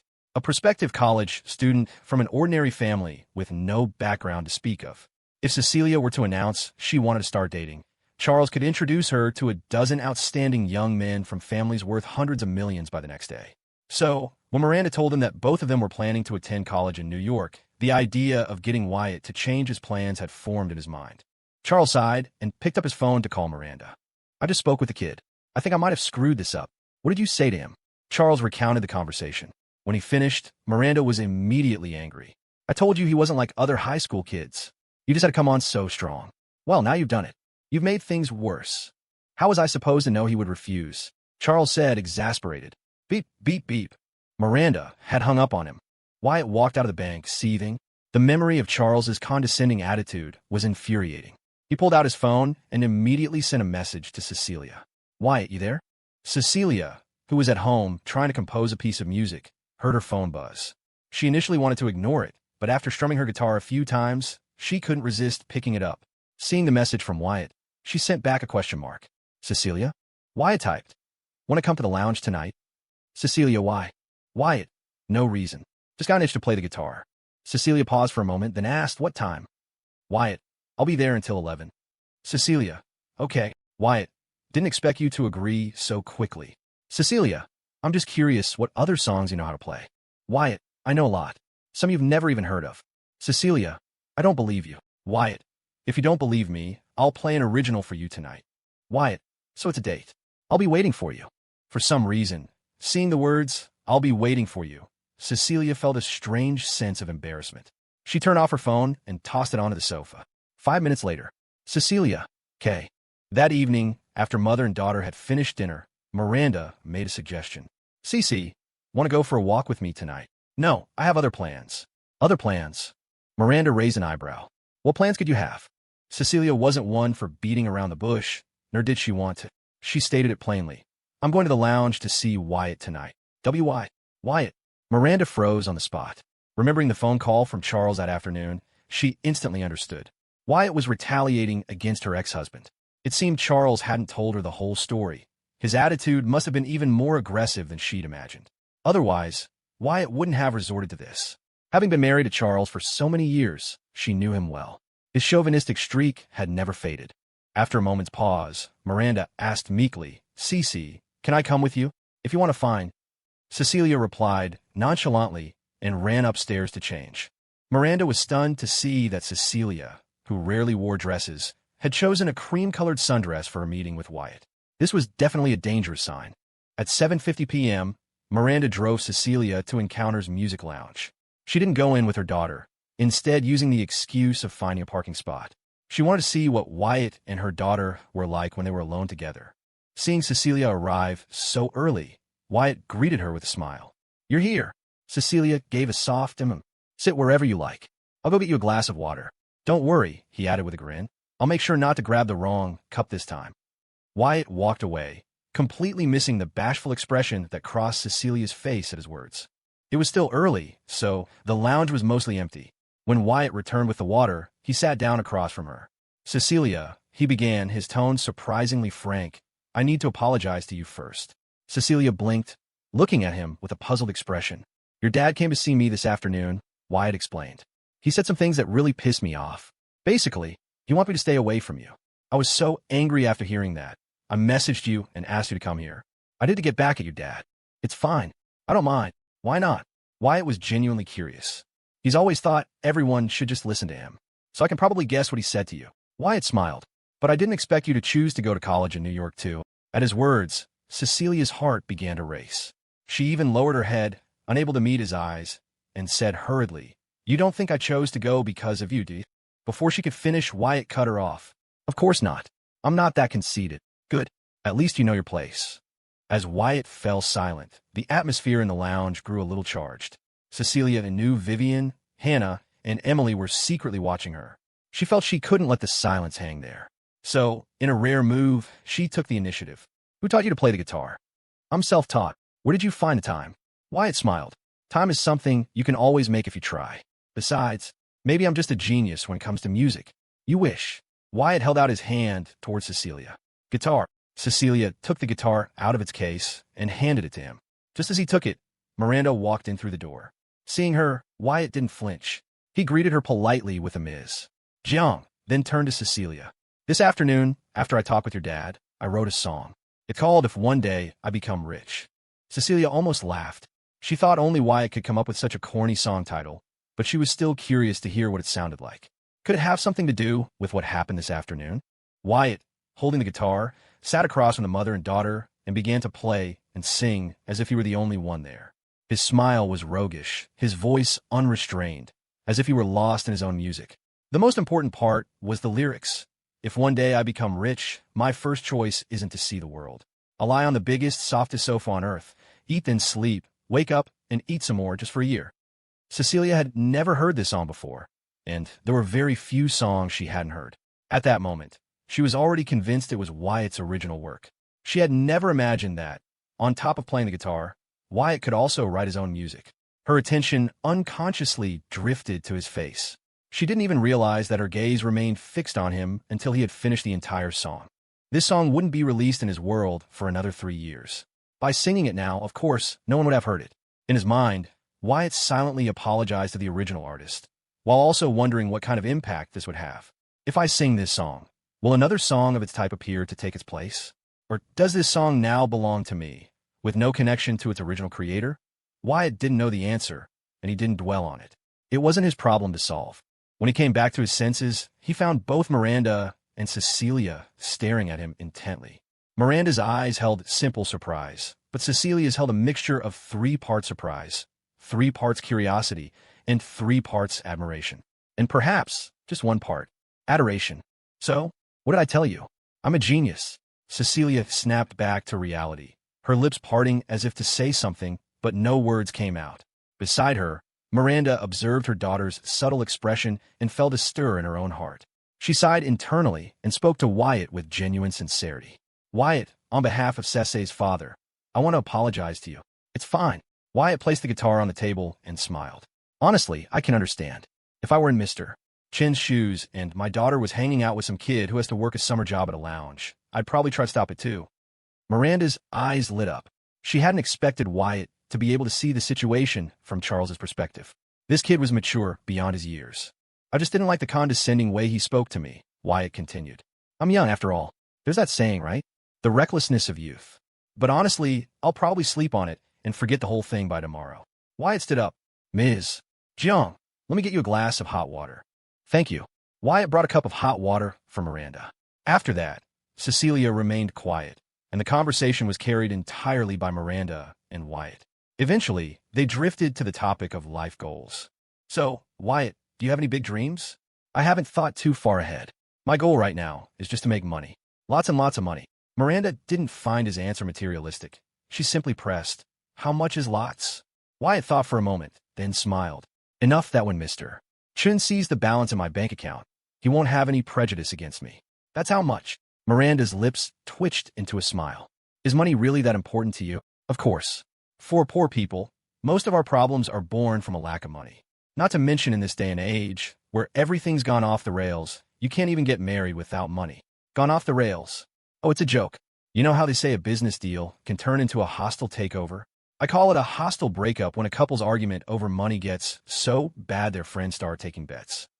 A soft giggle escaped Cecilia's lips, and she quickly lowered her head, embarrassed to have laughed out loud in front of everyone.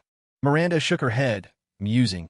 I used to think that way too, that a man's ability to make money was the mark of his worth. But later, I changed my mind. The ability to earn is important, of course, but of course you can't just look at his earning potential when choosing a partner. Then what else do you look for? I wouldn't know. I'm not a woman. Miranda was left speechless, but she rephrased the question. Well, what qualities do you think a good man should have? Wyatt scratched his head and thought for a long time before answering. I don't know the specifics, but I can give you an example. This is just what I think, okay? A guy might want to eat at Chipotle, but he'll think a $15 bowl is too expensive for himself. But if his wife or kids wanted it, he'd buy it for them without a second thought. A guy like that. I think he's probably a good man. Wyatt was, in fact, talking about himself. After starting college and dating Chloe, he had scrimped and saved, thinking everything was too expensive for him. But whenever he took Chloe out to a nice restaurant, he never even looked at the prices. Now, however, Wyatt regretted it deeply. He felt like he had thrown his sincere efforts away on nothing. His answer clearly struck a chord with Miranda. As 9 o'clock approached, customers began to trickle into the lounge. Seeing this, Wyatt stood up. Ma'am, I'm sorry, but I have to get to work. Miranda also rose. Wyatt, it was a pleasure talking with you. I want to apologize again for what happened today. And I'm just saying if, Cece wants to come see you again, I won't tag along. Wyatt understood the meaning behind her words and smiled. Then please rest assured, Ms. Jiang, what I said last time, I'll stand by it. Goodbye. Goodbye. Just as the mother and daughter were about to leave, Wyatt noticed the guitar still on the table. Cecilia, your guitar. Cecilia turned her head, speaking quickly and softly. You can borrow it for a few days. Just remember to give it back. Wyatt was taken aback for a second, then broke into a silly grin. Vivian had materialized at his side at some point. She stood with him, watching the mother-daughter duo get into their car. She draped an arm over his shoulder and mimicked his tone from a few days ago. I just don't think relationships are all that interesting. Wyatt knew his boss was teasing him. He stood his ground. They're not. Vivian let out a delicate huff and smiled. You've already met the mother-in-law twice. Still playing coy. Wyatt slung his arm around Vivian's shoulders. Boss, if you're going to put it that way, then I like you too. Vivian pushed him off, looking him up and down. Trying to get fresh with me. Are you? Do you want to get paid today or not? Boss, I was wrong. Go on, get out of here. The first day, I thought you were such an honest, simple kid. Turns out you're a little heartbreaker too. Wyatt said with a straight face. Boss, in this world, nobody likes the honest guys. Is that so? Yeah. Haven't you heard the saying? Nice guys finish last. Go on, go on. Take your guitar and sing your songs. Stop trying to be a smart aleck with me.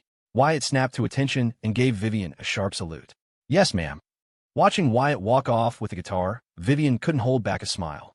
She leaned against the doorframe, looking up at the moon, and the smile on her face slowly faded. She thought of the man who was now a star in the sky. The next afternoon, Wyatt and Leo were back at the driving school. But since Wyatt's starting point was so much higher than Leo's, their practice time was often split with Wyatt driving for 10 minutes and Leo for 50. Even so, after a full day of practice, when they returned the next day, Leo's driving was still no match for Wyatt's. Leo's progress was actually normal, but with Wyatt as a point of comparison, Lou ended up yelling at Leo all day. By the time they finished practice and headed home, Leo was on the verge of tears.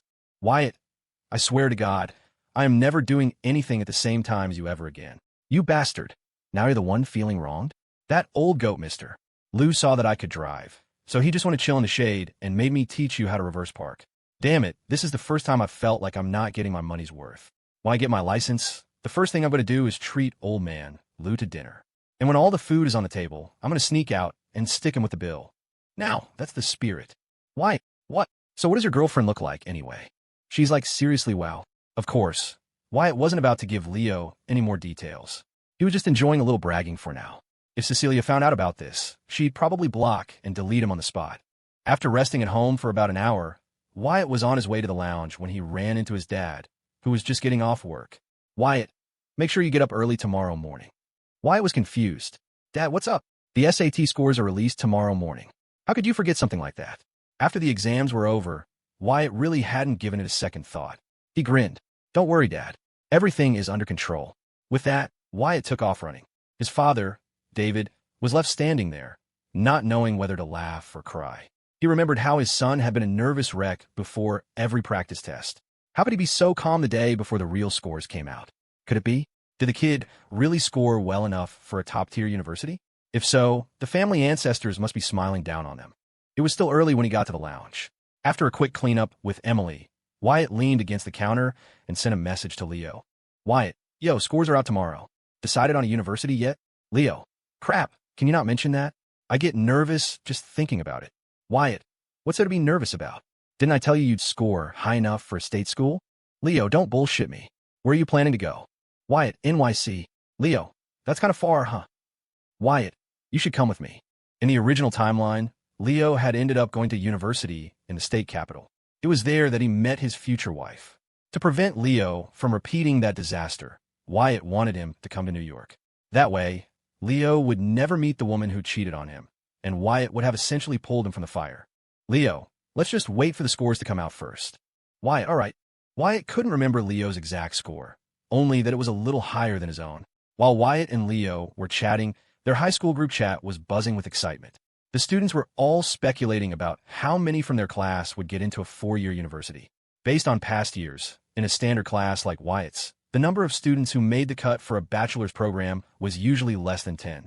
And that was just the cutoff score. Many who just barely made it would end up at expensive private universities and would rather choose a good community college.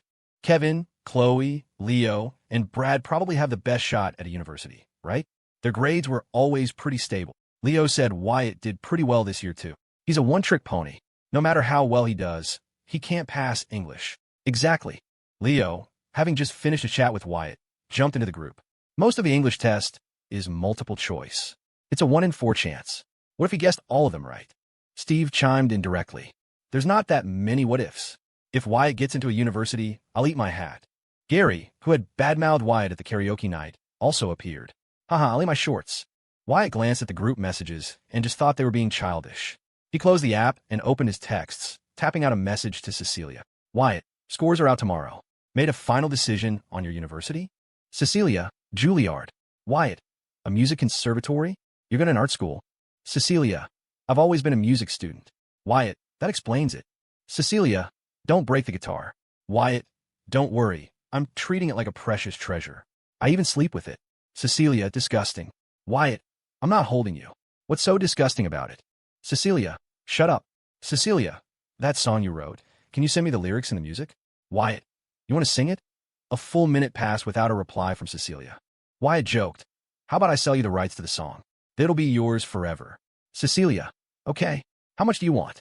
Wyatt casually typed a number and sent it, 10,000. Cecilia, deal. Wyatt, wait, you really have that much money?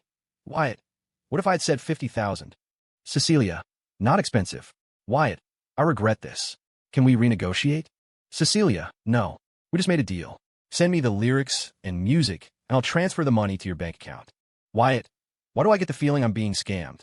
Cecilia, send me your account number. Wyatt, what, afraid I'll back out? Cecilia, yes. Wyatt, the card's at home. I'll send it after I get off work. Cecilia, I searched online for those 2 comics you mentioned last time, but I couldn't find them. Wyatt, that's because they're from overseas. You can't find them here. Cecilia, oh. Wyatt felt a pang of guilt. Gotta go, getting busy. It was 11:30 when Wyatt got home. He sent his bank account number to Cecilia, and to his surprise, she immediately transferred $10,000 to him. Wyatt was floored. He knew Cecilia's family was wealthy, but he never imagined a prospective college student could just casually pull out $10,000. Cold, beautiful, and rich, she had all the buff stacked. Seeing the deposit notification, Wyatt immediately got up, wrote the lyrics and a simple melody chart on a piece of paper, took a picture, and sent it to Cecilia. Wyatt, my lady, the goods have been delivered upon payment. We are now even. Cecilia, understood. You are dismissed. Wyatt, yes, your highness. Seeing Wyatt's reply, Cecilia giggled and rolled around on her bed a couple of times. She saved the photo and began to hum the tune softly. As a student who had ranked 3rd in the Juilliard auditions, Cecilia's voice was exceptional. After humming it just twice, she was able to sing the song quite smoothly. Her voice was lazy and soft, giving the song a unique charm. What she didn't know was that at this very moment, in the next room, Miranda was standing in her nightgown, her ear pressed against the wall, listening to the sounds from her daughter's room. That song is. Miranda narrowed her eyes, her arms crossed over her chest, and muttered to herself, don't tell me she's actually fallen for him? June 23 RD. A Monday. It should have been a work day, but because it was the critical day for the release of the SAT scores, both David and Sarah had taken a half day off from work. It's almost 10 o'clock. Why isn't your son awake yet? He got home late last night, David said. Sarah waved a dismissive hand. Go wake him up. The scores are about to be released. Let's not delay the important stuff. Today, nothing was more important than checking the scores. Sarah was so nervous she couldn't even sit still. David trotted over to his son's room and saw him sleeping like a log. He went over and called out a couple of times. Son. Wyatt was deep in a dream and showed no signs of waking. David walked closer and gave his son's upturned rear a light slap. So, get up. It's time to check the scores. Wyatt rubbed his butt, annoyed. Don't bother me. Let me sleep a little longer. My admission ticket is on the desk. You guys check it. With no other choice, David took the admission ticket and returned to the living room. He's still not up? He's not fully awake yet. Here's the ticket. He said we should check it ourselves. What is with that little brat? How can he still be sleeping at a time like this? I'm dying of anxiety here. David smiled. The fact that he can sleep is a good thing. It means he's confident. Only the ones who are unsure will be nervous. I'm not worried about his other subjects. I just hope to God he did well in English. As long as he passed, it's fine. Let's hope so. 20 minutes later. David, it's time. Quick, give me the admission ticket. You have to log into the website first. I can't get in. It's probably because too many people are checking. Keep refreshing. While his parents were frantically busy in the living room, Wyatt lay in his room for another half hour before realizing he couldn't fall back asleep. He got out of bed and went outside. Did you get them? No, it's just loading and loading. We can't get in at all. Is our internet too slow? Wyatt walked over and sat down between them. He took out his own phone, logged into the testing website, entered his information, and clicked Query. A progress bar appeared on the screen. It stalled in the middle, and then suddenly the page refreshed. It was out. Wyatt wasn't even mentally prepared. He thought it would be stuck loading for a long time. The page loaded instantly. Wyatt's eyes locked onto the English score. 800. Looks like the answers I memorized that day were all correct. Ah. Sarah leaned over to look at the screen and suddenly let out a loud shriek, scaring David. What are you yelling about? 1550. It's 1550. Fearing she had seen it wrong, Sarah leaned in for another look. When she confirmed she wasn't mistaken, she was so excited she could barely speak. David, still skeptical, leaned in to see. He frowned. Son, how did you cheat on the English section? How can you cheat on the SAT? I just guessed on the ones I didn't know. Maybe I just got lucky. Damn. David shot up from his seat, his back instantly ramrod straight. Our ancestors are smiling down on us. Based on last year's scores, this is high enough for a top-tier university. David, quick, call your parents and tell them good news. Okay. Although he had expected it, seeing his parents so happy brought a sense of relief to Wyatt. He let out a breath and sent a message to Leo. Wyatt, bro, did your scores come out? Leo, still checking. Leo, you got yours? Wyatt, yeah. Leo, what did you get? Wyatt, 1550. Leo, get lost, don't mess with me. Wyatt took a screenshot of the results page and sent it directly to him. 1 minute, 2 minutes, 3 minutes. Leo called. Wyatt answered and put on speaker. Wyatt, you son of a bitch, you got a 1550. Are you even human? You're an animal. Ah, if you were in front of me right now, I'd kill you. How the hell did you get a perfect score on the English section? Did you see the answers beforehand? Did you cheat? I can't take this. Leo was the perfect example of someone who fears for his brother's struggles, but also fears for his brother's success. Wyatt heard him rambling on and couldn't be bothered to respond. Soon after, Mrs. Sheen's voice came through the phone. Leo, I got it. You got a 1420. Hearing this score, Wyatt was a bit surprised. He remembered in his past life, after checking his score, Leo had only said his was a little better. Wyatt had always assumed it was just 10 or 20 points higher. He never thought Leo would also score in the 1400s. Son, 1420 is definitely good enough for a solid state school, right? Mom, that bastard Wyatt got a 1550. He can get into a top-tier school. He is he, and you are you. Getting into a state school is good enough. Your mom is already content. Wyatt finally spoke up.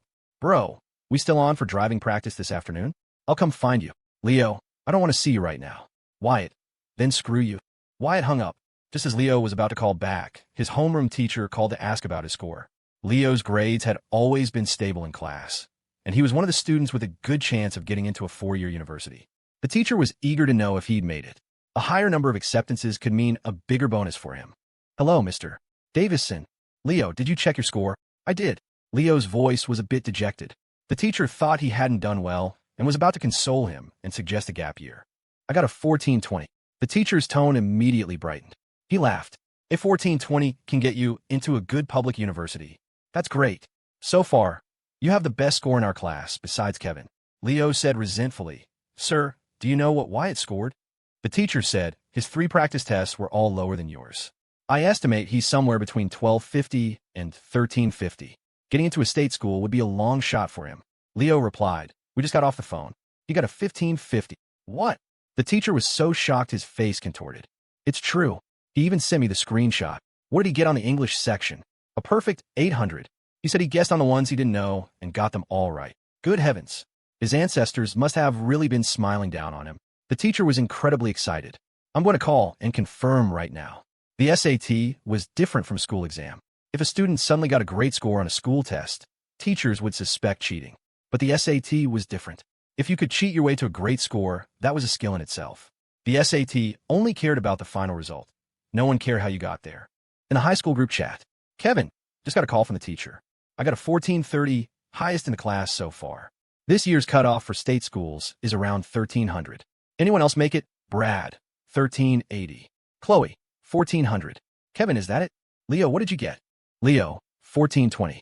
Kevin, looks like I'm probably the highest in the class then. My family's having a party this summer. You guys should all come if you have time. Steve, see, I told you so. Gary, crap, I only got a 1050. My English was only 450. Leo, both of you shut up. Steve? Gary? Leo, Wyatt's total is 1550. He's over the line for a top-tier university.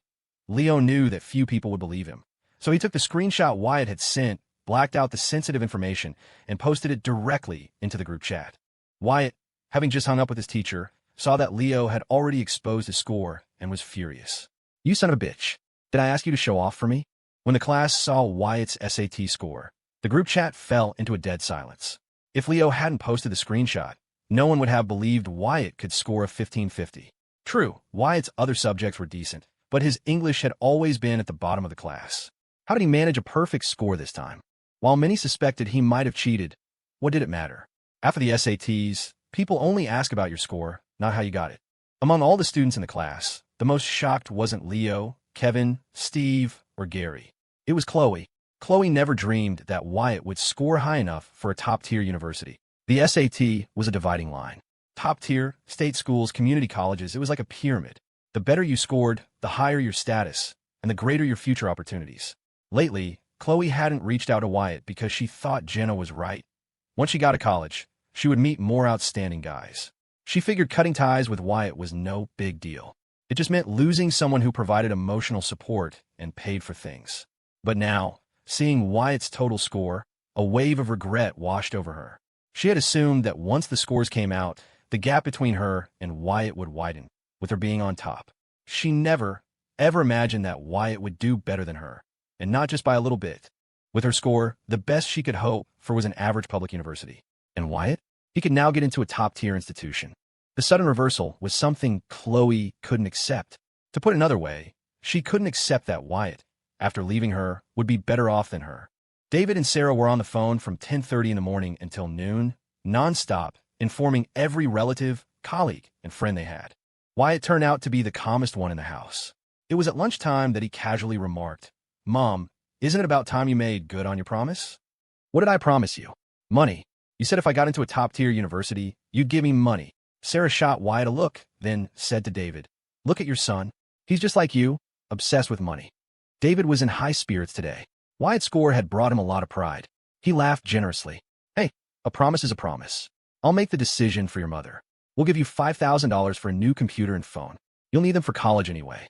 Also, any money your grandparents or aunts and uncles give you, you can keep it all for yourself." Wyatt said, "Dad, and about that graduation party, can we not have one?" "Why not? It's too flashy. I'd rather you just give me the money you'd spend on the party." Wyatt added, "If we really have to do something, let's just have a small dinner with our own family." David and Sarah exchanged a look and thought that was a good idea, so they readily agreed. Wyatt was ecstatic. He was one step closer to becoming a millionaire, but he was still in the stage of accumulating initial capital. He had 2 months left. If he could get his hands on $50,000, he would have so much more room to maneuver. But his parents' money was their money, and a summer job only brought in small change. At this moment, Wyatt's thoughts naturally drifted to the little rich girl, Cecilia. After quickly finishing his meal, Wyatt went back to his room and sent Cecilia a message. "Wyatt, check your score, I assume?" Cecilia, "Yes." Wyatt, "And yes means you got in?" Cecilia, "Yes." Wyatt, "Congrats." Cecilia, "It was expected. What about you?" Wyatt, "Not bad. Got over the line for a top-tier university." Cecilia, "What do you want?" Wyatt, "Nothing really." Cecilia, "You don't have any friends either?" Wyatt, "Not many." Cecilia, "I'm going to a recording studio this afternoon to record a song. You coming?" Wyatt, "Yes." Cecilia, "Aren't you in driver's ed?"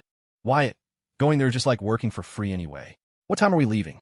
Cecilia, "Send me your address. I'll have Rebecca pick you up." Wyatt, "OJBK." Cecilia, "What does that mean?" Wyatt, "It means okay." My hand slipped.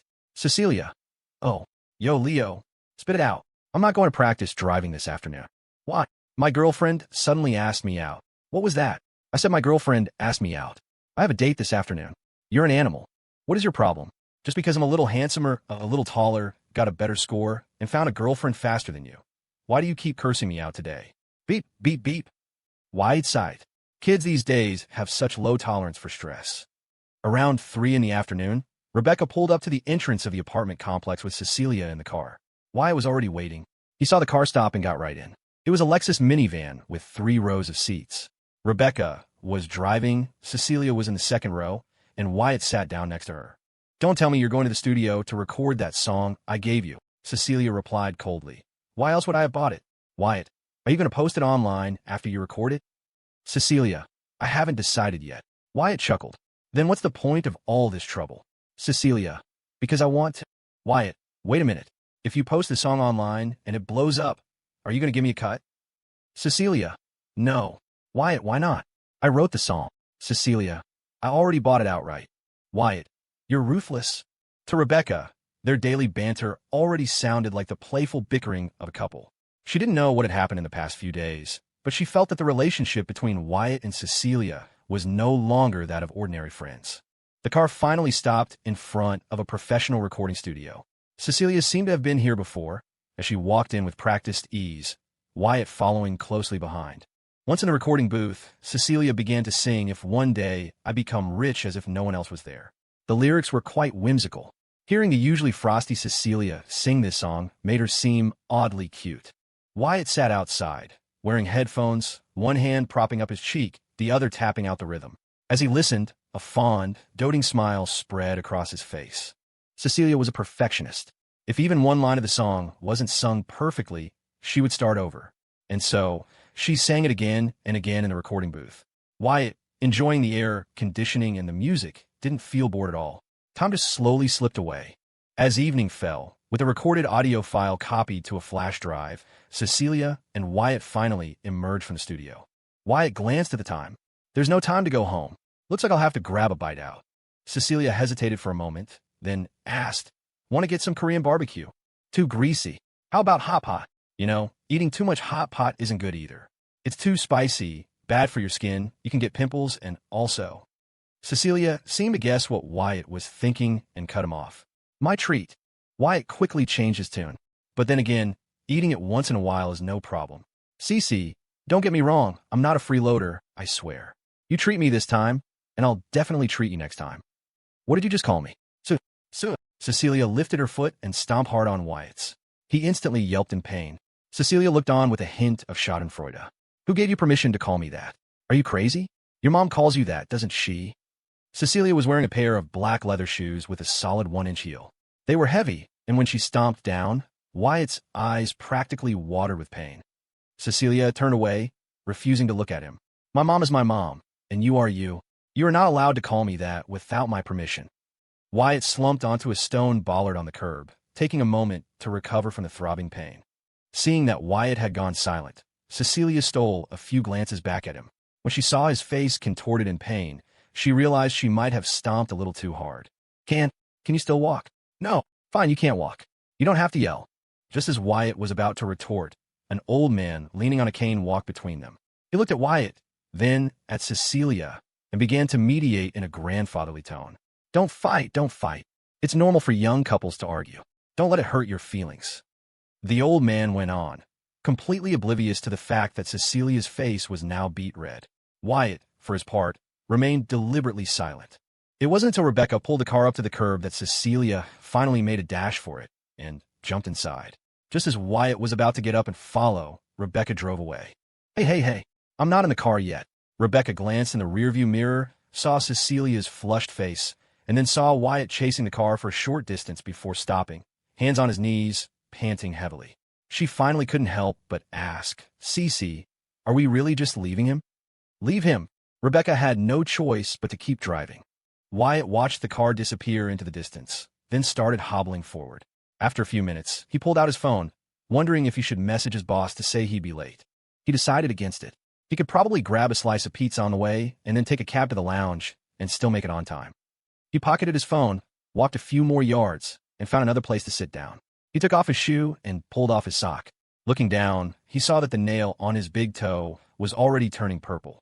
What Wyatt didn't notice was that, as he sat down, the Lexus minivan had turned around and was now parked on the side of the road nearby.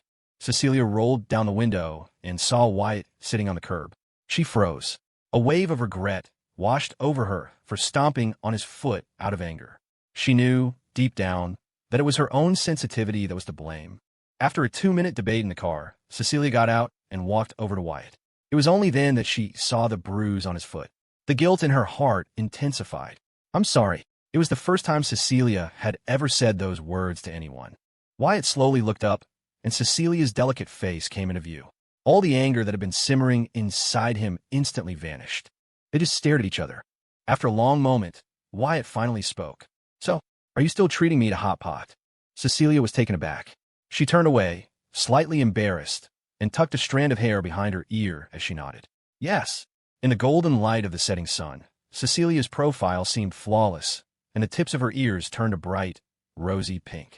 Wyatt put his sock and shoe back on, and he and Cecilia got into the car. They went to the mall and had the most lavish hot pot meal Wyatt had ever eaten. To make up for her guilt, Cecilia generously let Wyatt order a mountain of food. Despite Cecilia sitting right across from him, Wyatt's eating style was still wild. Cecilia, who normally ate very little for dinner, spent most of the meal just watching Wyatt eat. As she watched, an involuntary smile spread across her face. "What are you laughing at? You look like a pig when you eat." Wyatt rolled his eyes and went back to his food. When he was finally full, he patted his stomach, let out a satisfied burp, and said, "I have to get to work." "Does your foot need to go to the hospital?" "No, a good night's sleep will fix it. I used to get stepped on all the time playing basketball, just never this hard." Cecilia asked, "If I hadn't come back for you just now, would you have never spoken to me again?" "No." Wyatt knew she was asking if he would have ended things over this. He grabbed a napkin and shook his head with a smile. "Heaven must have sent me down here specifically to be friends with you." After dropping Wyatt off at the lounge, on the way home, Cecilia's mind kept replaying Wyatt's last words. The first time they met by the lake. The second time they ran into each other at the lounge. The third time, they met again at the bank. Could it all really be a coincidence? Rebecca dropped Cecilia off at home and left. The security in this gated community was excellent. Even food delivery drivers couldn't get in, so Miranda never worried, even if Cecilia was home alone. It was one of the main reasons she had spent so much money on the house. Cecilia slipped into a pair of white sandals, walked into the living room, and collapsed onto the sofa. She stared blankly at the ceiling for a long time before finally picking up her phone and opening her texts. After much hesitation, she finally typed a message to Wyatt. "Cecilia, I've decided." Wyatt, who had just arrived at the lounge, saw the message and quickly replied, "Decided what?" Cecilia lifted her phone, put it down, lifted it again, and finally, gathering all her courage, typed out a line and sent it. The moment the message was sent, she immediately flipped her phone face down on the sofa, too scared to look at what she had just written. "Cecilia, I've decided to be friends with you." Wyatt's reply came almost instantly. After a long pause, Cecilia slowly picked up her phone, peeking at his response through her fingers. "Wyatt, so we're only friends now? Or were we before?" She quickly typed back, "I don't know." "Wyatt, am I a boy?" Cecilia, "Yes." Wyatt, "I'm your friend now, right?" Cecilia, "Right." Wyatt, "So I could tell people you're my girlfriend now. And I'll tell everyone that you're my girlfriend." Cecilia, "No." Cecilia, "Absolutely not." Wyatt, "Why are you so worked up?" Cecilia, "Wyatt, I'm telling you, you are not allowed to do that." Wyatt, "I know." Cecilia, "Even though we're friends now, you're not allowed to like me." Wyatt, "I won't stop." After that last message, Wyatt went silent. He was deliberately teasing Cecilia, and it had worked. She was so flustered that she lay on the sofa, kicking her legs, eventually taking out all her frustration on the Stitch plushie Wyatt had won for her. At 9 o'clock, after spending half an hour in the bathroom, Cecilia finally emerged in her pajamas and went into her bedroom. Instead of getting into bed, she turned on her computer and listened to the song she had recorded that afternoon a few times. Wyatt's words from the studio came back to her, and she began to hesitate about whether to post the song online. At the time, there were many online singers who weren't celebrities and didn't perform live. They simply released their music on the internet. Artists like Owl City and Colby Calais had topped the charts for years as internet-born musicians. After much deliberation, Cecilia opened the creator backend on SoundCloud and uploaded the song. She didn't use her real name. In the artist field, she typed Cerulean. Once the song was successfully uploaded, Cecilia shut down her computer and went straight to sleep, leaving the light on as always. The large, soft bed was, as usual, occupied only by her. But tonight was different. Cuddled in her arms was a Stitch plushie that someone had won for her from a claw machine for just a few dollars. At Encounter's Music Lounge, the moment Wyatt arrived, Vivian curiously asked about his SAT score. When she heard he'd scored high enough for a top-tier university, she said playfully, "You did so well. Should I give you a little reward?" Wyatt immediately replied, "Cash would be great. I don't need 10 or 20,000, not even 1 or 2,000. A few hundred would make me very happy." Vivian rolled her eyes. "Wyatt, what is wrong with you? So young, yet all you think about is money." "I can't help it. I'm poor," Wyatt lamented. "I just had dinner out, and Cecilia had to pay. It was so embarrassing. The cashier was giving me the weirdest look when we paid." Vivian was surprised at how fast things were moving between them. She asked curiously, "So, how far have you two gotten?" "Just friends. Just friends. What else?" Vivian gave him a mischievous smile. "That girl is so cold." The fact that you can even be friends with her is a huge first step. Not bad, not bad. Keep it up. Just as Wyatt was about to reply, Vivian glanced at the door. Customers. Go greet them. Wyatt turned around, and his expression immediately changed. The people who had just walked in were none other than Chloe and Jenna. The moment Wyatt saw them, he knew that scumbag Leo had sold him out. His face fell as he reluctantly walked over. What are you guys doing here? Chloe was about to speak, but her best friend Jenna beat her to it. We're just here for a drink. Chloe nodded in agreement. Right, we're here for a drink. Wyatt couldn't be bothered with them. He shot Emily a look and then headed for the restroom. Emily understood the signal and stepped forward to take their drink order. When Wyatt came back to the counter, Vivian, who had noticed the tension, lowered her voice and asked, You know them? Classmates. Classmates? Why don't you go chat with them? Wyatt shook his head. I don't want to. Vivian smiled knowingly. What? An ex-girlfriend? Not even. I just don't want anything to do with her anymore. Too much trouble. Vivian just smiled, saying everything without saying a word. The moment Chloe had appeared at the door, Vivian had sensed something. They say girls change a lot after high school, but the biggest transformation often happens during the freshman year of college. In high school, they were focused on studying, with strict rules about hairstyles and uniforms being the norm. Makeup was out of the question. But in college, girls start to pay attention to their appearance, wearing nice clothes, using cosmetics, and styling their hair. But Chloe was already putting effort into all three. Vivian had been around the block. She knew that girls who matured this early were often manipulative. Two girls showing up at a lounge late at night. Drinking clearly wasn't their only objective. Vivian was curious to see what they were really up to. Chloe and Jenna each ordered a cocktail. Wyatt stood by the counter, laughing and joking with Hannah and Emily. Seeing that Wyatt had no intention of coming over to talk to her, Chloe felt a deep sense of frustration. Jenna, seeing this, spoke up. Wyatt, which city are you going for college? Staying in-state, or going somewhere else? Wyatt knew Jenna well. She was Chloe's strategist, thinking she knew everything about men when, in reality, she knew nothing. After 3 years of college, she had apparently ended up as a cashier at a supermarket in Riverwood. Before 25, she looked down on every guy who showed interest. Her high standards scared them all away. After 25, she panicked and started wearing heavy makeup, but by then, no one was interested anymore. As far as he could remember, she was still single well into her late 20s. In the past, to please Chloe, Wyatt had never dared to offend Jenna. Now, does this have anything to do with you? Wyatt's emotionless reply left Jenna speechless. It was then that she realized Chloe was right.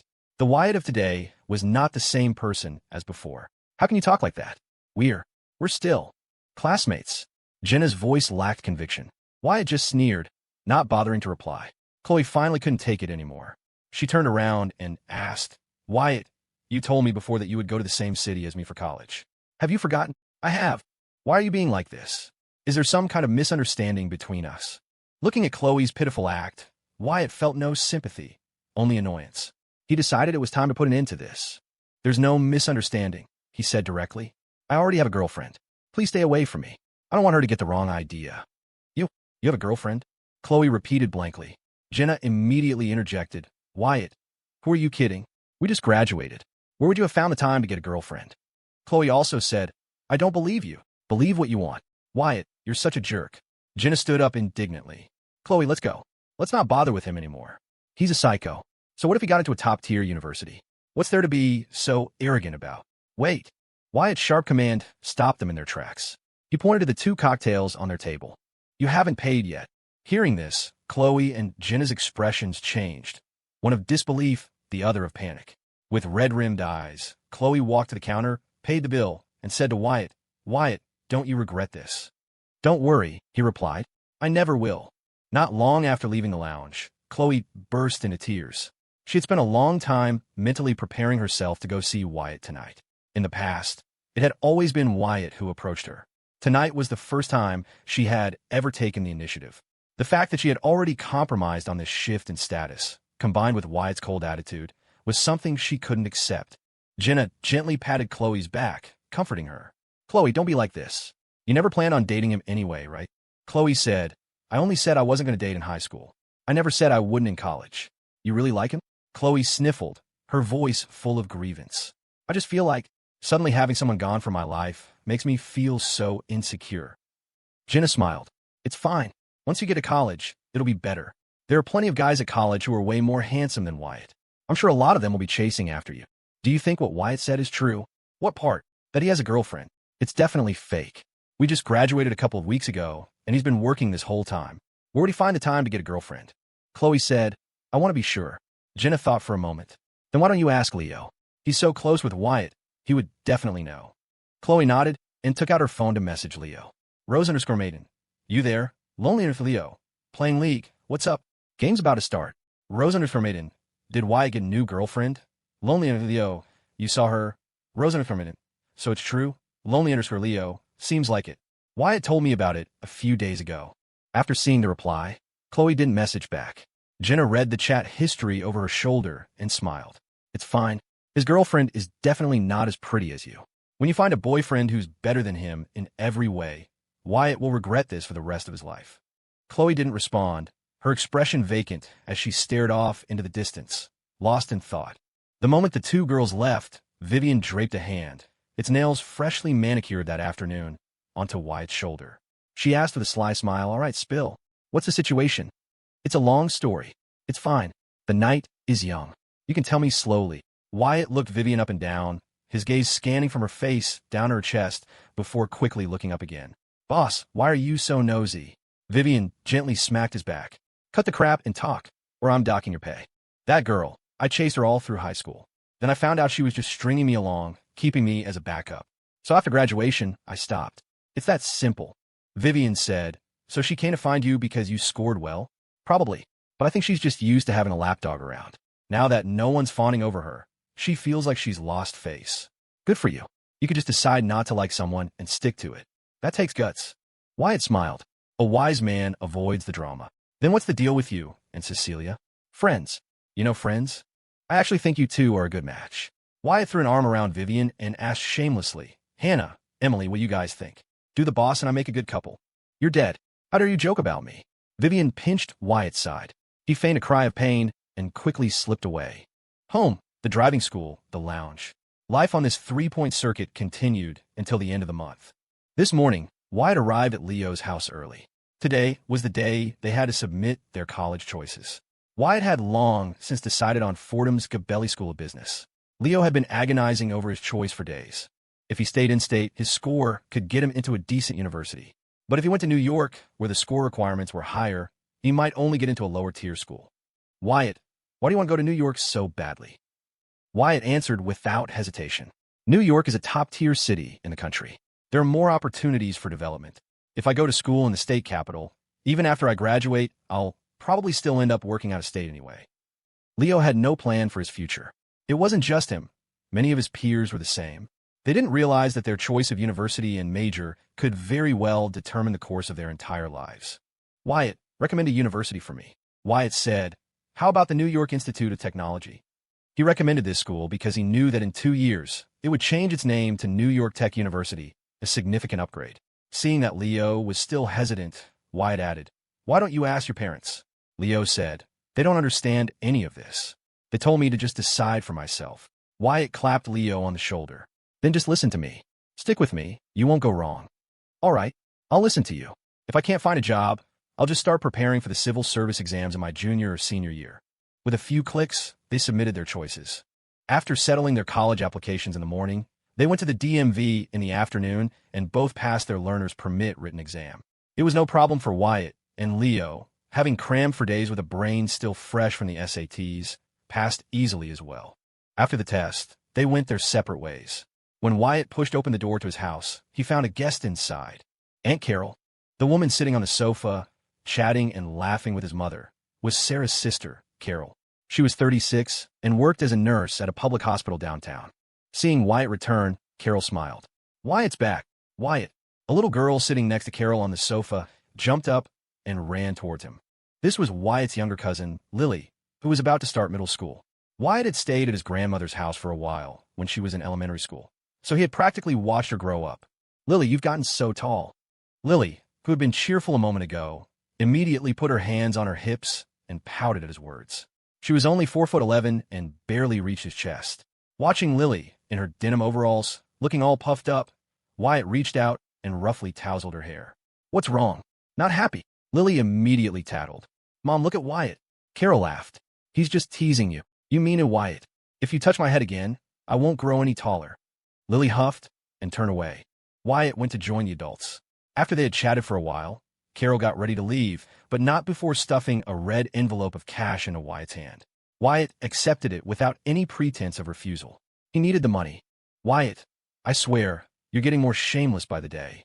Your aunt gives you money, and you don't even pretend to refuse. Oh, Mom, it's fine. We'll have to give her a gift when Lily gets into college anyway. By the way, Lily, why are you still here? His mom explained, your aunt is going to another hospital for a professional exchange program. Lily will be staying with us for a while. Wait, Wyatt was baffled. We only have 2 bedrooms. Where is she going to sleep? Sarah said, as if it were the most obvious thing in the world. In your room, of course. Wyatt immediately protested. Mom, Lily is a young lady now. You can't do that. It's not appropriate. What are you thinking? You'll sleep on the living room sofa.